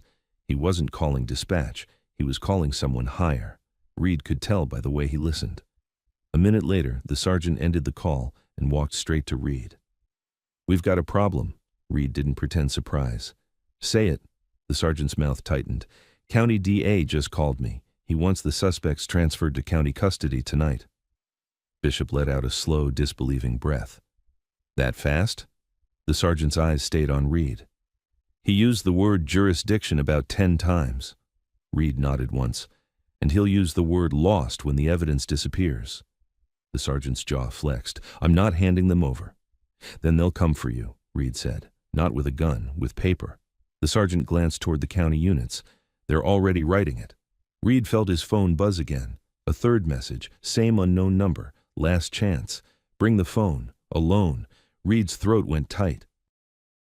Bishop saw Reed's face change. "What?" Reed didn't want to say it out loud, but secrets were how predators worked. So he showed Bishop the screen. Bishop read it, and his eyes hardened. "They want Norah's phone." "The sealed evidence," Reed said. "The video, the deputy's face." The sergeant leaned in, eyes narrowing. "Who's texting you?" "Someone who knows I'm the weak link," Reed said. The sergeant's voice sharpened. "Mallory, you are not meeting anyone alone." Reed didn't answer immediately, because part of him already knew the ugly truth. If they couldn't get the phone, they'd go around the phone. They'd go to the kid. The decoy routes helped, but they didn't erase the network. A councilman, a DA, deputies, maintenance keys, people who knew where state units liked to put witnesses. Reed looked toward the road, toward the town beyond it, and saw the shape of a plan form like a bruise. "I'm not meeting them to trade," Reed said. "I'm meeting them to find out where they can reach Norah." The sergeant's eyes went flat. "That's not a plan. That's you walking into an ambush." Reed met his gaze. "Sometimes the only way to find the trapdoor is to step on it." The sergeant started to argue, and a county cruiser's door opened across the lot. A man stepped out, not a deputy in uniform. Suit, overcoat, no visible weapon. That was the point. He walked like he'd never been afraid of anyone in Black River. Councilman Harlan. He was taller than Reed expected, hair perfect even in the cold wind, smile ready, a face built for cameras and ribbon cuttings. He stopped a comfortable distance away and raised both hands in a gesture that said, "Peace." "Sergeant," Harlan called, voice smooth, carrying. "I'm glad you got here." The sergeant's posture tightened. "Councilman." Harlan's gaze slid to Rachel's empty spot, to the damaged van, to Reed's face. It paused on Reed just a fraction longer than polite. "Terrible situation," Harlan said. "My heart breaks for that little girl." Reed felt his stomach flip. That sentence sounded rehearsed. The sergeant kept it cold. "This is an active state investigation." "Of course," Harlan said, nodding, smile still on. "I'm here to help. The county is in chaos. People are scared. We need to restore trust." Reed heard the real meaning. Restore control. Harlan's eyes returned to Reed. "And you," he said, friendly as a handshake. "You're Reed Mallory, aren't you?" Reed didn't answer. Harlan chuckled softly. "No need to be shy. You did a courageous thing tonight." Bishop's hand twitched near his pocket like he wanted to reach for something. Reed caught his eye and gave the smallest shake of his head. "Not here. Not in front of suits." Harlan took one slow step closer, staying out of the trooper's immediate space, respecting the line. "I understand there's a video. On a phone." The sergeant's head tilted. "How do you know that?" Harlan smiled like he'd been asked about the weather. "Small town, Sergeant. People talk, especially when everyone has a camera." The sergeant's voice sharpened. "That phone is sealed evidence." "Good," Harlan said, nodding. "Then you won't mind if we ensure it's handled properly. The county DA is concerned about chain of custody." Reed almost laughed. Chain of custody was what they used to break it. The sergeant didn't flinch. "It's handled." Harlan's smile stayed, but his eyes cooled. "Sergeant, you're a reasonable man. You understand optics. A biker in the middle of a child welfare incident, that's a narrative the state doesn't want." There it was. Threat by suggestion. Reed's phone buzzed again, like someone timing it. A photo this time. Grainy. Taken from far away. A streetlight. A dark car parked behind an unmarked sedan. And in the corner, Rachel's hair visible through a window. Reed's blood went cold. They'd found them anyway. Bishop leaned close. "What?" Reed didn't show Bishop. He showed the sergeant. The sergeant's face changed. Not fear. Rage. "Where is this?" Reed's voice came out low. "They're behind the sedan. They followed the route." Harlan kept smiling, like he couldn't hear, like he didn't need to. "Sergeant," he said gently, "let's not complicate this. The county can provide protection. We have resources." Protection. Another word for access. Reed looked at Harlan, and for the first time he spoke directly to him. "You're standing here while they're already on her." Harlan's smile didn't move. "I'm standing here because I care." Reed's hands clenched. His bad knee throbbed. His lips split again as he ground his teeth. The sergeant snapped orders into his radio, fast and clipped. "All units, locate unmarked sedan, priority 1, possible tail." Static. Then the trooper's voice. "Copy." Harlan sighed like a disappointed parent. "Sergeant, you're escalating. You don't even know what you're looking at." Reed held up the phone. "You want this evidence so bad you'll risk a kid." Harlan's eyes flicked to the screen. Just a flicker, but Reed saw the truth there. Recognition. Ownership. Harlan's smile finally thinned. "Mr. Mallory," he said, voice still soft, "you're not a hero. You're a man with a history, and histories can be interpreted." The sergeant stepped between them. "That's enough." Harlan lifted his hands again. "I'm not threatening anyone. I'm trying to prevent tragedy." Reed's phone buzzed one more time. No text, just a location pin, Black River Waste, Scale House. Reed swallowed hard. That wasn't a request. It was a direction. Bishop's voice dropped. "Reed, tell me you're not thinking what I think you're thinking." Reed stared at the location pin until his eyes hurt. If they'd found Rachel and Norah already, this was no longer about hiding. This was about leverage, about ending the chase by cutting the head. Reed looked at the sergeant. "If we go to that scale house with lights and radios, they'll move her again." The sergeant's face was stone. "And if you go alone, you die." Reed's voice stayed level. "Then I won't go alone." Harlan's smile returned, faint, satisfied, like he'd just watched the board pieces move where he wanted. "I can help," Harlan offered. Reed turned his head slowly and looked at him like he was looking at a snake. "No." The sergeant grabbed Reed's arm hard. "You're not doing this. We're going to the safe house, regroup." Reed cut him off. "They already found it."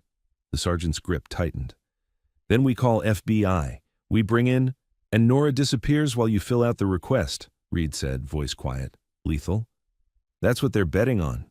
Bishop stepped closer. "Reed, listen." Reed looked at Bishop. "If you care about that kid, you'll do exactly what I say next." Bishop's eyes narrowed. "Say it." Reed pointed toward the county units. "They're watching. We need to look like we're breaking." The sergeant stared at him. "What are you—" Reed turned back to Harlan, raised his voice just enough for the county deputies to hear. "Fine," Reed said, like a man giving up. "Take the evidence. Do whatever you want." Harlan's smile widened, triumphant. "Now we're being reasonable." Reed held up the sealed evidence bag in the sergeant's hand, not taking it, just gesturing at it like it was already lost. "Chain of custody, right?" The sergeant's eyes flashed with anger and confusion, but Reed saw the moment he understood the play. Distraction. Performance. The sergeant exhaled, then turned his body slightly, angling the bag away from Harlan's sightline.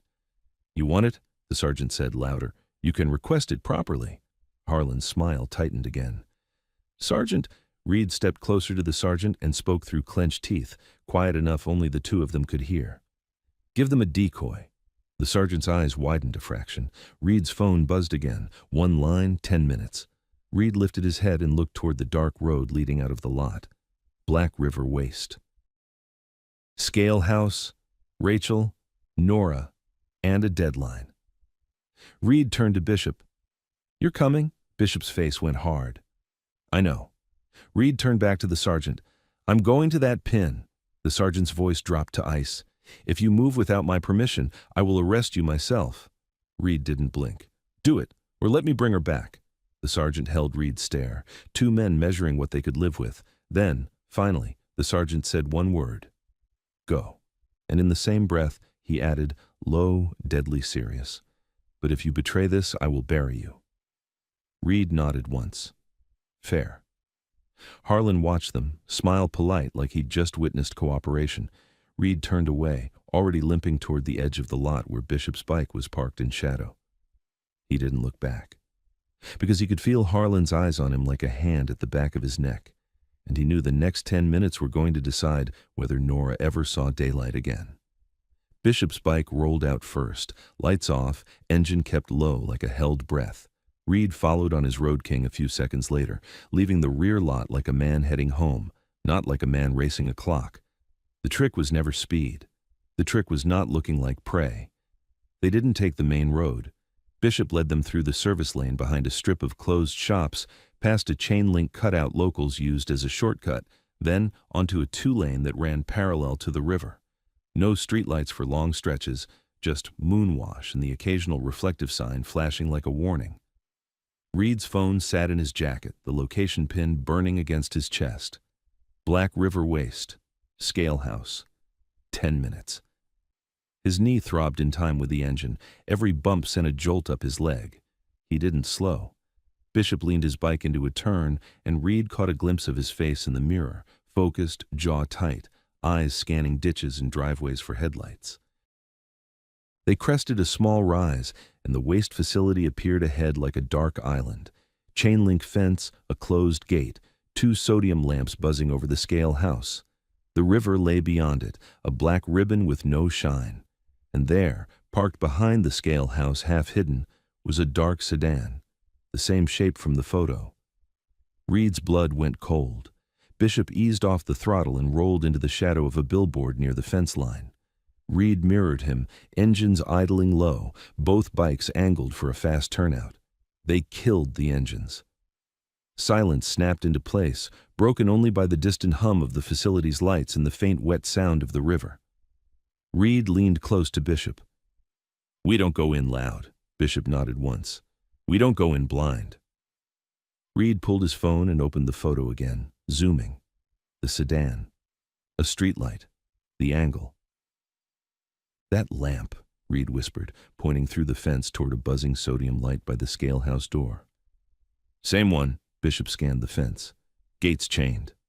Doesn't matter, Reed said. County maintenance guy had keys. They're not here to hide. They're here to finish. Bishop's gaze flicked toward the scale house window.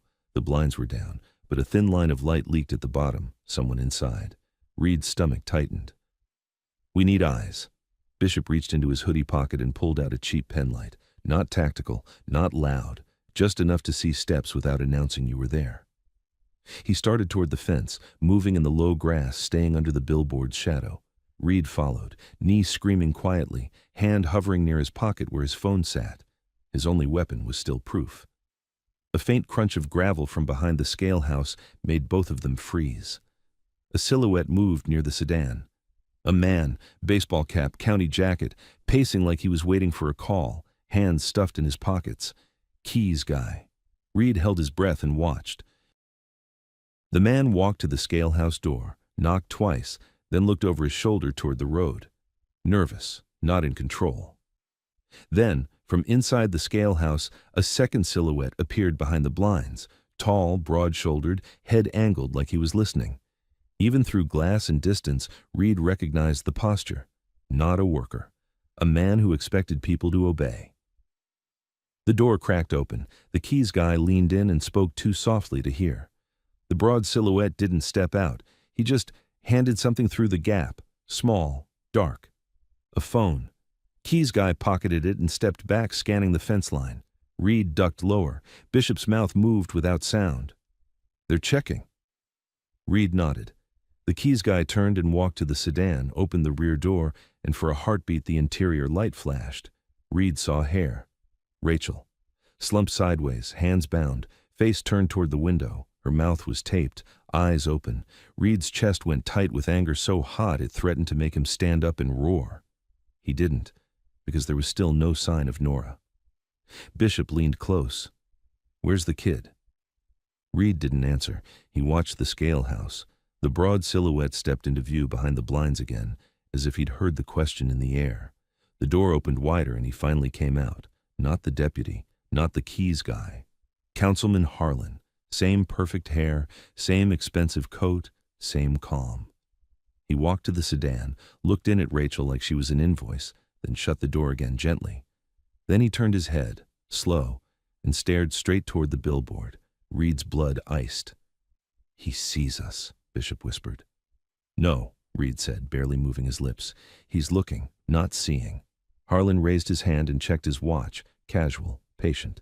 Then he lifted his chin toward the road.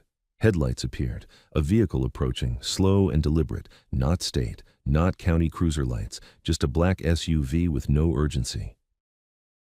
It rolled up beside the scale house and stopped. A man stepped out wearing a county deputy uniform, not the one from the store. Older, heavier, gray at the temples, the kind of deputy who'd been in every parade photo for 20 years. He nodded once to Harlan like a subordinate. Reed felt the shape of the network widen. Harlan spoke to the deputy and gestured toward the scale house door. The deputy walked inside without question. Bishop's eyes were hard. This is bigger than one dirty cop. Reed's jaw clenched. That's why we're here. Reed scanned the property again. Fence line, scale house, sedan, SUV. No van now, no obvious second vehicle. Then he saw it, down near the river access, half hidden behind a mound of gravel. The white van. Door closed, engine off. A shadow moved near it, small, too small. Reed's heart stopped for half a beat. Norah. She stood by the van, hands clasped tight in front of her, head bowed. A figure loomed over her, tall but not Harlan. Someone else keeping her still. Reed's vision tunneled. Bishop saw it too. His breath hissed through his teeth. Jesus. Reed's phone buzzed in his hand. Unknown number. You're here. Good. Walk to the scale house door. Alone, phone in hand. Reed stared at the words, then lifted his eyes to Harlan. Harlan didn't look frantic. He didn't look aggressive. He looked like a man about to sign paperwork. Reed leaned to Bishop. They want me in the open. Bishop's voice was a knife. Then we don't give it to them. Reed's mind ran the map in a burst. If he rushed Norah, the handler by the van would grab her and run her into the tree line. If he shot, no gun. If Bishop rushed, Harlan would order the deputy to put a bullet into Rachel in the sedan. They had 2 hostages, 2 levers. They wanted Reed at the scale house because the scale house was control. Light, doorways, angles, cameras that belonged to them, and the phone, Norah's phone, was the only thing that could collapse the whole structure. Reed's breath slowed. He made a decision that tasted like rust. He typed one line back, "I'm coming." Then he slipped his phone into his jacket and looked at Bishop. "You stay back. You watch the van. If that kid moves, you move." Bishop's eyes flared. "And you?" Reed swallowed. "I'm going to make him talk." Bishop grabbed Reed's sleeve hard. "Reed, if you walk into that door—" Reed held Bishop's stare. "If I don't, Norah dies in the dark and Rachel dies in the car." Bishop's grip loosened, but his eyes didn't. "You better come back." Reed didn't promise. He stepped out from the billboard's shadow and started walking toward the scale house, hands visible, shoulders relaxed, a man with nothing to hide. Harlan watched him approach with a faint smile that didn't reach his eyes. When Reed reached the pool of yellow light, Harlan spoke first, voice warm as a donation speech. "Mr. Mallory," he said, "thank you for being reasonable." Reed stopped 3 paces away. "Where's the phone?" Harlan tilted his head. "The phone is the least interesting part of tonight." Reed's voice stayed flat. "Then why am I here?" Harlan's smile thinned. "Because you're the kind of man who thinks he can take a child home." Reed's eyes flicked past Harlan to the sedan. Rachel's face pressed to the glass, eyes wide, begging without sound. Reed looked back at Harlan. "Let them go." Harlan's tone softened, almost pitying. "You don't understand how this works." Reed took one slow breath. "Explain it." Harlan leaned closer, just a fraction.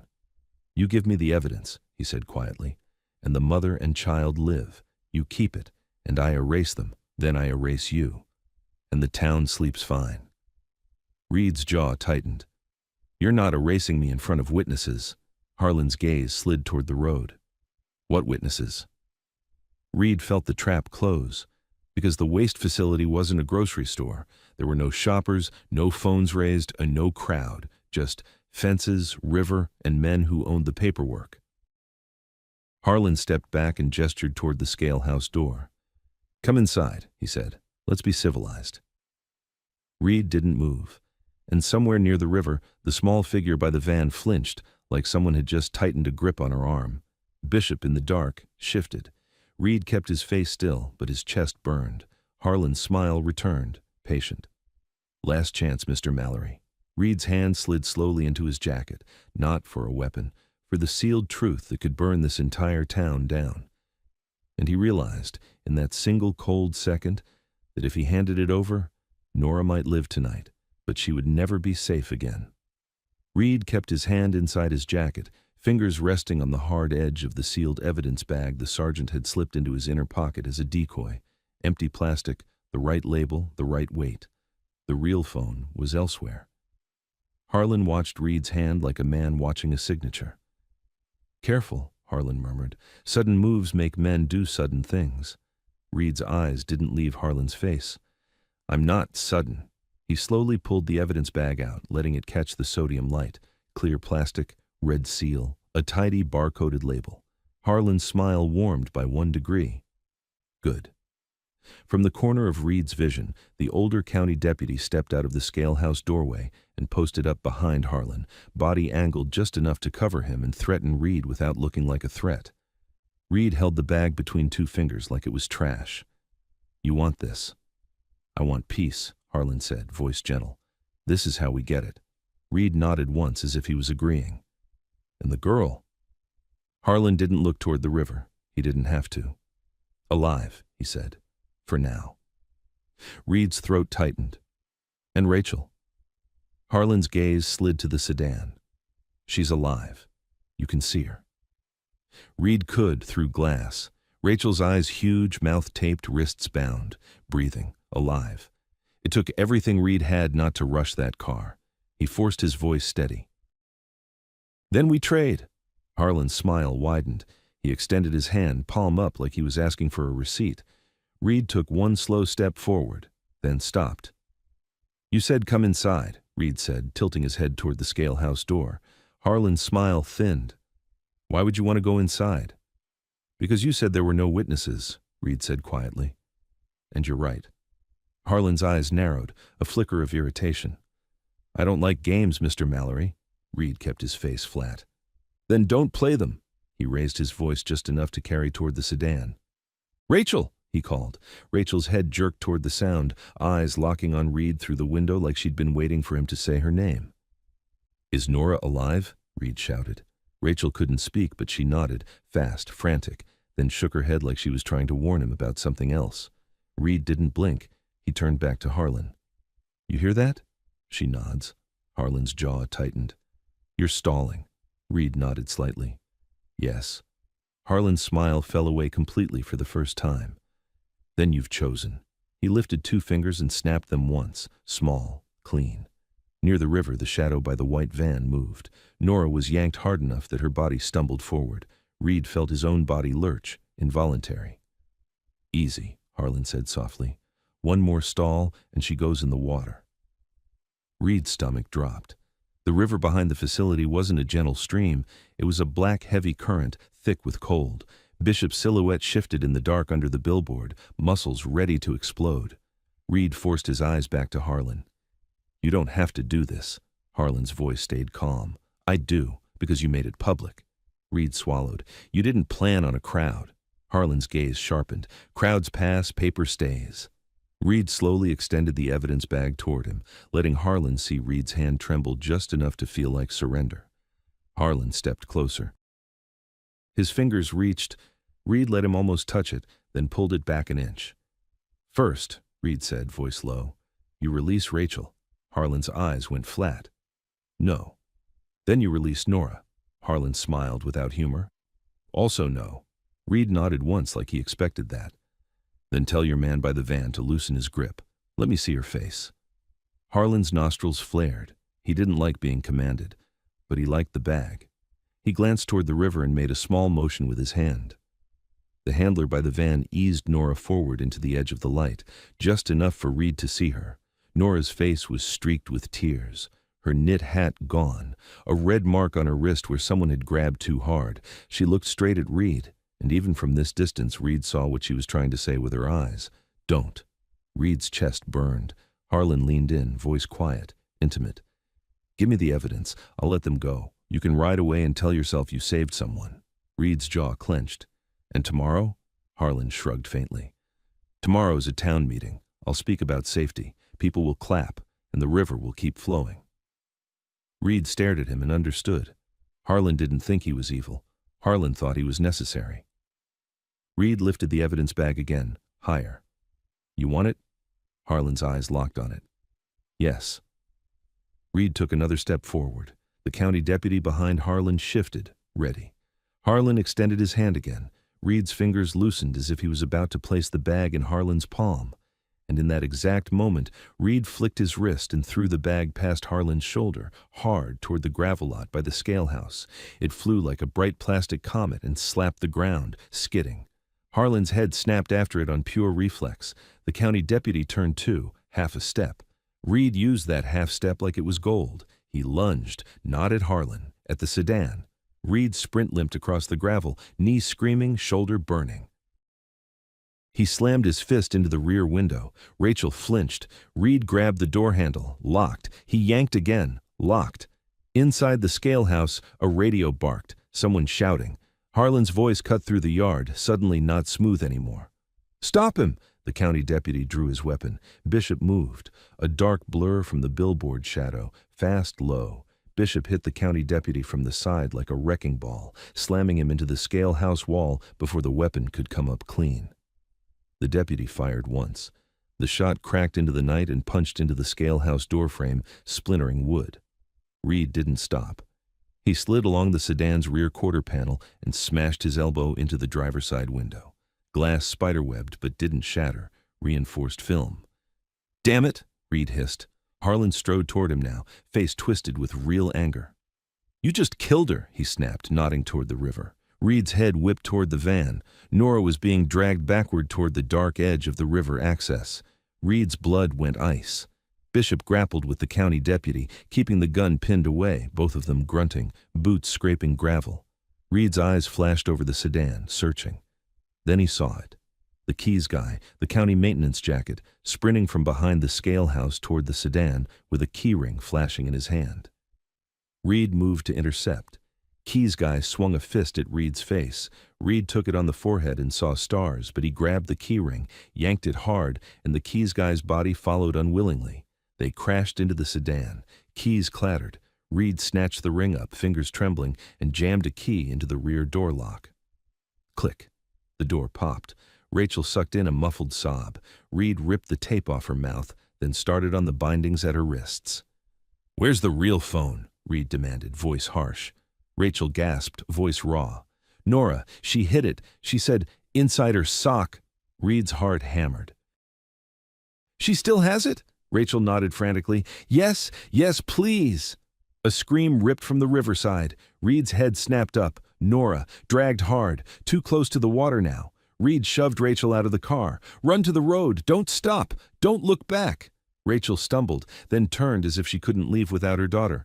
Reed grabbed her shoulders and forced her to face the road. "Go!" Rachel ran, staggering, sobbing into her hands, legs barely working. Harlan watched her go with cold contempt. "She won't make it past the fence." Reed turned back to Harlan, eyes burning. "Then you better hope your man by the river can swim." Harlan's lips pulled back. "You think you can save her?"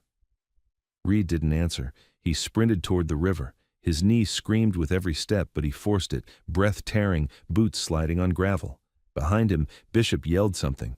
Reed didn't hear the words. Reed only heard Norah's scream again, thinner now, like the night was swallowing it. And as Reed hit the edge of the gravel mound and the river came into view, he saw the handler lift Norah off the ground by one arm, and the black water rolling behind them like a mouth opening. Reed hit the river access like he was running into a wall. Mud sucked at his boots. Cold air rose off the water in a damp breath. The current moved fast, black and thick, carrying sticks and trash like it was hungry. 10 feet ahead, the handler had Norah by the arm, lifting her, not like a person, like a bag. Norah's legs kicked, sneakers scraping air. Her free hand clawed at his sleeve, leaving tiny, useless scratches. "Stop!" Reed roared. The handler's head snapped toward him, hood up, face half hidden, younger than Reed expected. A worker's build, not a lifer, just a man who'd said yes to the wrong paycheck too many times.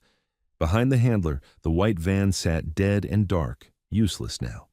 This wasn't about getting away. This was about making a point. The handler's eyes flicked past Reed toward the yard lights, toward Harlan's silhouette near the scale house. A quick check for permission. Harlan raised his chin. The handler tightened his grip on Norah and took a step backward, heel sinking into mud at the edge. Norah screamed, one raw sound. Reed's knee screamed back as he forced his body forward, hands open, voice dropping low and steady like he was talking to a cornered animal. "Easy," Reed said. "You don't want to do this." The handler barked a short laugh. "I don't want to do any of this." "Then don't," Reed said, inching closer. "Let her go. Walk away." The handler's eyes darted to the river again. "You don't understand. If I let her go, I'm dead." Reed's jaw clenched. "If you drop her in there, you're dead too. Just slower." The handler swallowed. His breathing was ragged. His grip on Norah trembled, not with mercy, with panic. Norah turned her face toward Reed, tears shining, lips blue from cold. Her eyes locked on his like she was anchoring herself to him, and Reed saw something else, a bulge in her sock, on her right ankle, the phone. She still had it. Reed's throat tightened. "Norah," he said softly, "look at me. Don't look at him. Look at me." Norah did. Reed took another step. Mud slid under his boot. The river gurgled, impatient. The handler snapped, "Back up!" Reed stopped instantly, obeying. Not because the handler had power, because Norah's safety was balanced on a shaking hand. "Good," the handler said, voice cracking. "Good. You're not stupid." Reed kept his palms up. "You've got a way out," he said. "You let her go, you walk back to the van, you drive off. I won't chase you." The handler's eyes flashed bitter. "Drive where? To who? Harlan owns the road." Reed didn't deny it. "Then you walk into the woods and keep walking until you hit a place he doesn't own." The handler's lips trembled. He looked like he wanted to believe. Then Harlan's voice carried from the yard, calm as ever, slicing through the night air. "Do it," Harlan called. "Now!" The handler flinched like he'd been slapped. Norah's scream turned into a whimper. Reed felt rage flare, white hot. He kept it off his face. "He won't protect you," Reed said to the handler. "He's using you." The handler's eyes darted toward Harlan again, and Reed saw it the moment the handler realized he was disposable. The handler's grip loosened a fraction. Reed moved, not forward, sideways. One slow step, shifting angle, so the security light from the yard hit the handler's face more fully, forcing him into visibility, forcing cameras, if any were there, to catch him.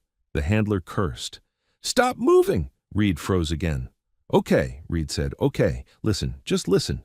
Behind Reed, footsteps pounded through mud. Bishop. Bishop stopped a few yards back, smart enough not to rush. His eyes flicked to Norah's ankle, then to Reed, then to the handler's shaking grip. Bishop spoke low, barely moving his mouth. "You want me to go?" Reed didn't look at him. He murmured, "No, not yet." The handler's eyes caught Bishop and widened. "You got backup?" Reed kept his voice calm. "He's not here for you. He's here for the kid." The handler's laugh came out ugly. "Everybody's here for the kid now."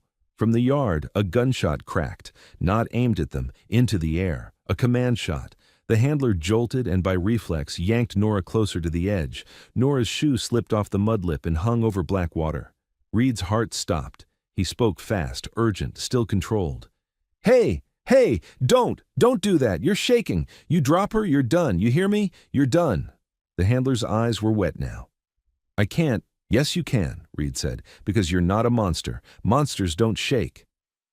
That hit something in the handler. His breathing hitched. Harlan's voice came again, colder now. "If you don't do it, I'll have your family." The handler's face went gray. Reed's stomach dropped.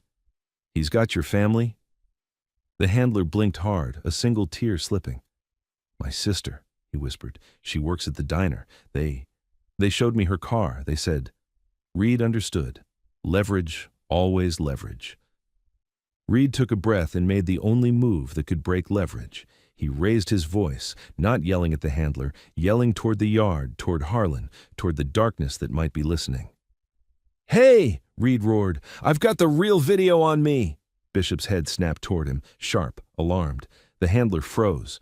Harlan's silhouette stiffened. Reed kept going, loud, reckless, baiting.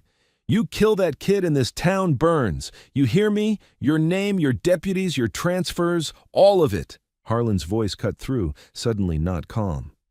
"He's lying." Reed turned his head slightly, letting Harlan hear the certainty. "Try me." The handler's eyes darted between Reed and Harlan like a trapped animal watching two doors. And Reed saw what he needed. Doubt.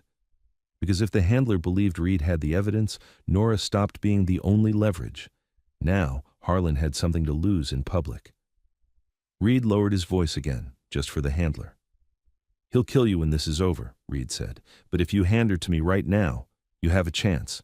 You run, you disappear. You don't wait for his permission." The handler's jaw trembled.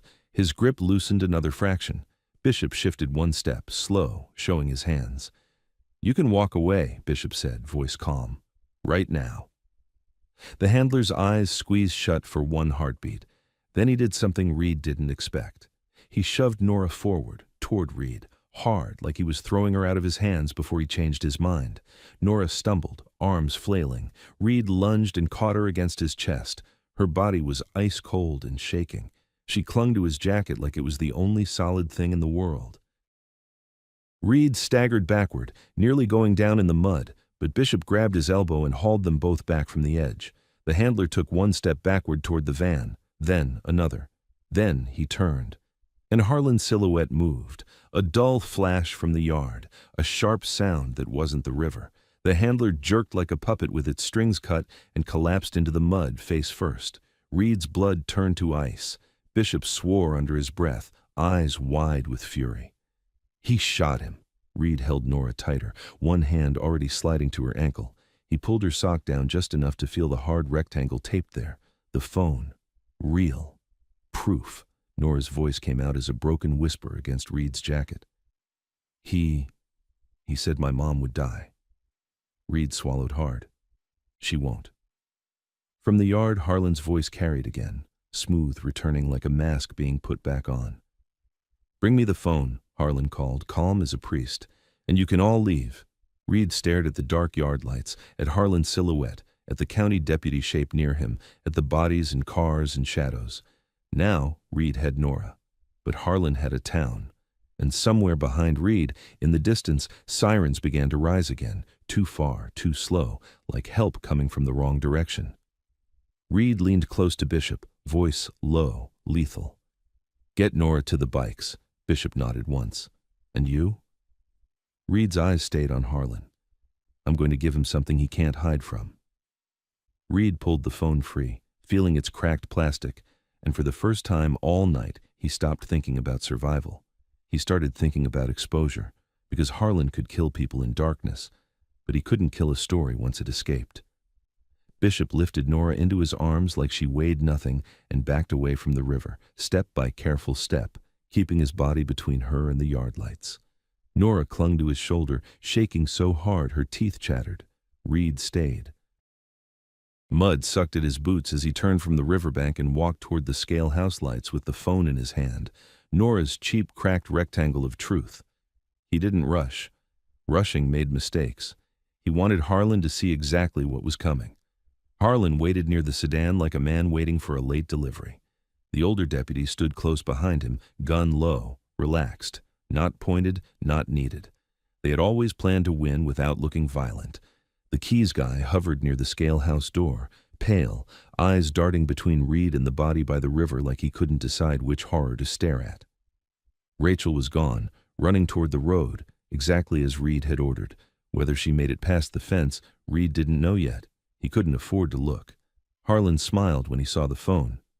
"There we are." Reed stopped 10 feet away, held the phone up at shoulder height, screen facing Harlan. "You want it?" Harlan's smile softened. "I want to end this." Reed's voice stayed flat. "You don't end anything. You pause it." Harlan tilted his head, patient. "Hand it over, Mr. Mallory. You've done enough damage for one night." Reed looked past Harlan to the older deputy. "You're going to let them walk?" Harlan nodded once, like this was a business deal. "The mother and child will be fine. They'll get a new life somewhere else. They'll forget this place. You'll forget it too if you're smart." Reed almost laughed. Forget. Like people chose that. He lifted the phone higher. "You know what's on here?" Harlan's eyes flicked to it. "A misunderstanding." Reed nodded slowly. "Then you won't mind if I show it to everyone." Harlan's smile thinned. "You won't get out of here with it." Reed's gaze locked on him. "That's the part you still don't understand." Reed turned the phone so the camera faced him. Then he hit record. He pointed it at his own face first, blood on his lip, mud on his jacket, eyes steady. "My name is Reed Mallory," he said, loud and clear. Tonight, an 8-year-old girl named Norah was targeted after she filmed a transfer operation at Black River Waste. A local deputy was involved, and the man standing in front of me, Councilman Harlan, ordered it covered up. Harlan's smile vanished like someone wiped it off. "Turn that off." Reed swung the phone to frame Harlan in the shot. "Say your name," Reed demanded. Harlan took one step forward, voice low, dangerous now. "Give me the phone." Reed didn't back up. "Say your name," he repeated louder, "for the record." The older deputy shifted, finally raising his weapon, still not aiming at Reed's head, aiming at his hand. Reed saw it and kept talking into the phone, voice controlled, fast. "I am at Black River Waste, near the scale house. Rachel, Norah's mother, was held in a dark sedan behind me. Norah was taken to the river. A man was shot for hesitating." Harlan's face tightened. "He's lying." Reed didn't look at him. He kept the camera steady on Harlan's face. "Tell them I'm lying," Reed said. "Tell the camera you've never been here." Harlan lunged. The deputy lunged too. Reed moved, not backward, sideways. He pivoted, and in one smooth motion, he threw the phone as far as he could into the darkness, over the gravel mound toward the fence line and the trees. It spun once, twice, screen flashing, then vanished. Harlan froze for half a second, shocked. Then he exploded. "Find it!" The older deputy sprinted toward the dark. The keys guy ran too, panicked, tripping in gravel. Harlan turned back to Reed, breathing hard, eyes burning. "You just signed their death warrant." Reed stepped closer, voice low. "You already did." Harlan's hand snapped up and grabbed Reed by the jacket front. "Where did it go?" Reed stared at him, unblinking. "Somewhere you don't control." Harlan shook him once, hard. Reed's bad knee nearly buckled. Harlan leaned in, teeth clenched. "You think that matters? I can erase your family. I can erase—" A motorcycle engine screamed in the distance. Not Bishop's. Another. Then another. Headlights flared beyond the fence line, moving fast, cutting through trees like angry eyes. Harlan's grip loosened. Reed didn't smile, but something cold settled into place inside him. He'd texted once earlier, before walking out of the grocery store lot, a single message to the one person in his world who still owed him a favor that couldn't be paid in money. Bishop's cousin in a neighboring chapter.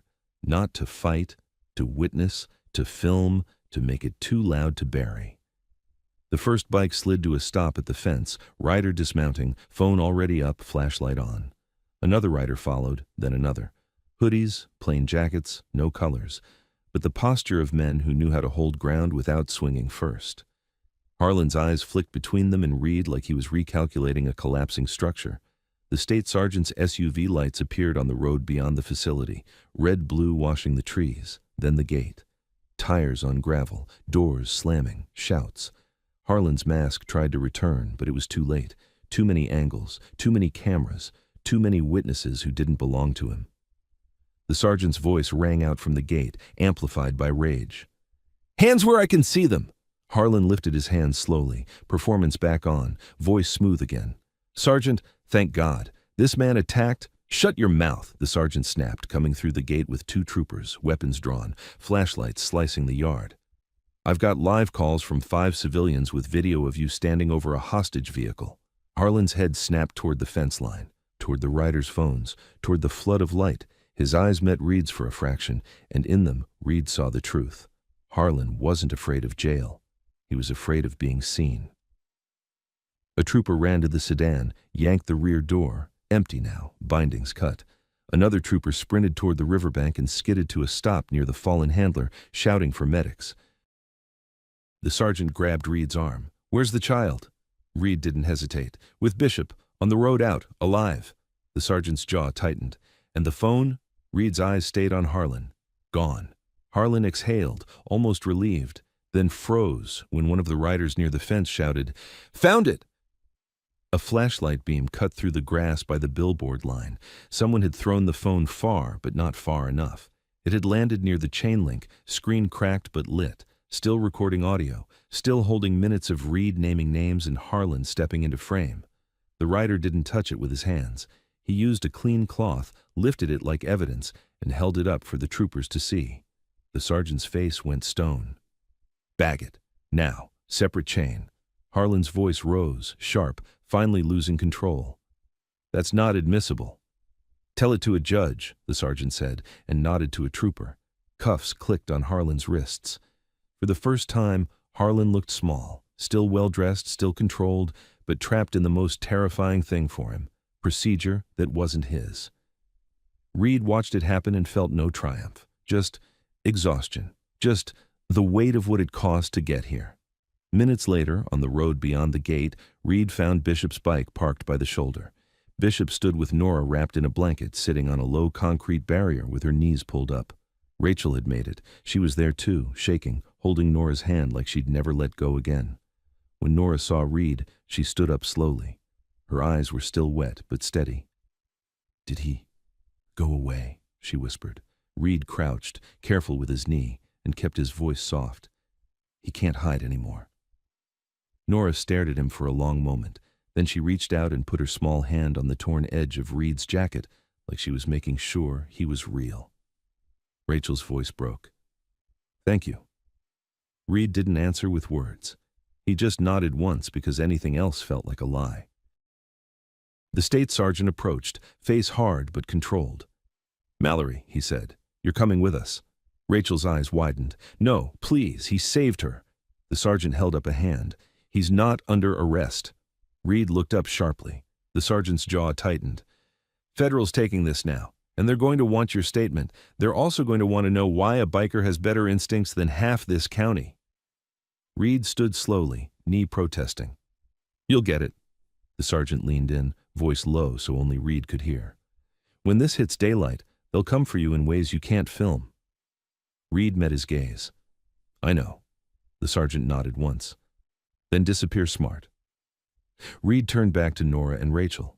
He didn't hug them. He didn't make promises. He just held Nora's eyes for a second longer than necessary, the way you looked at someone you'd never forget. Then he walked to his bike. He started the engine. The sound filled the cold air, steady, heavy, alive. And as the red-blue lights washed the road behind him, Reed Mallory rode into the dark alone, not as a hero, not as a legend, just as the man who heard a whisper in a parking lot and chose not to look away.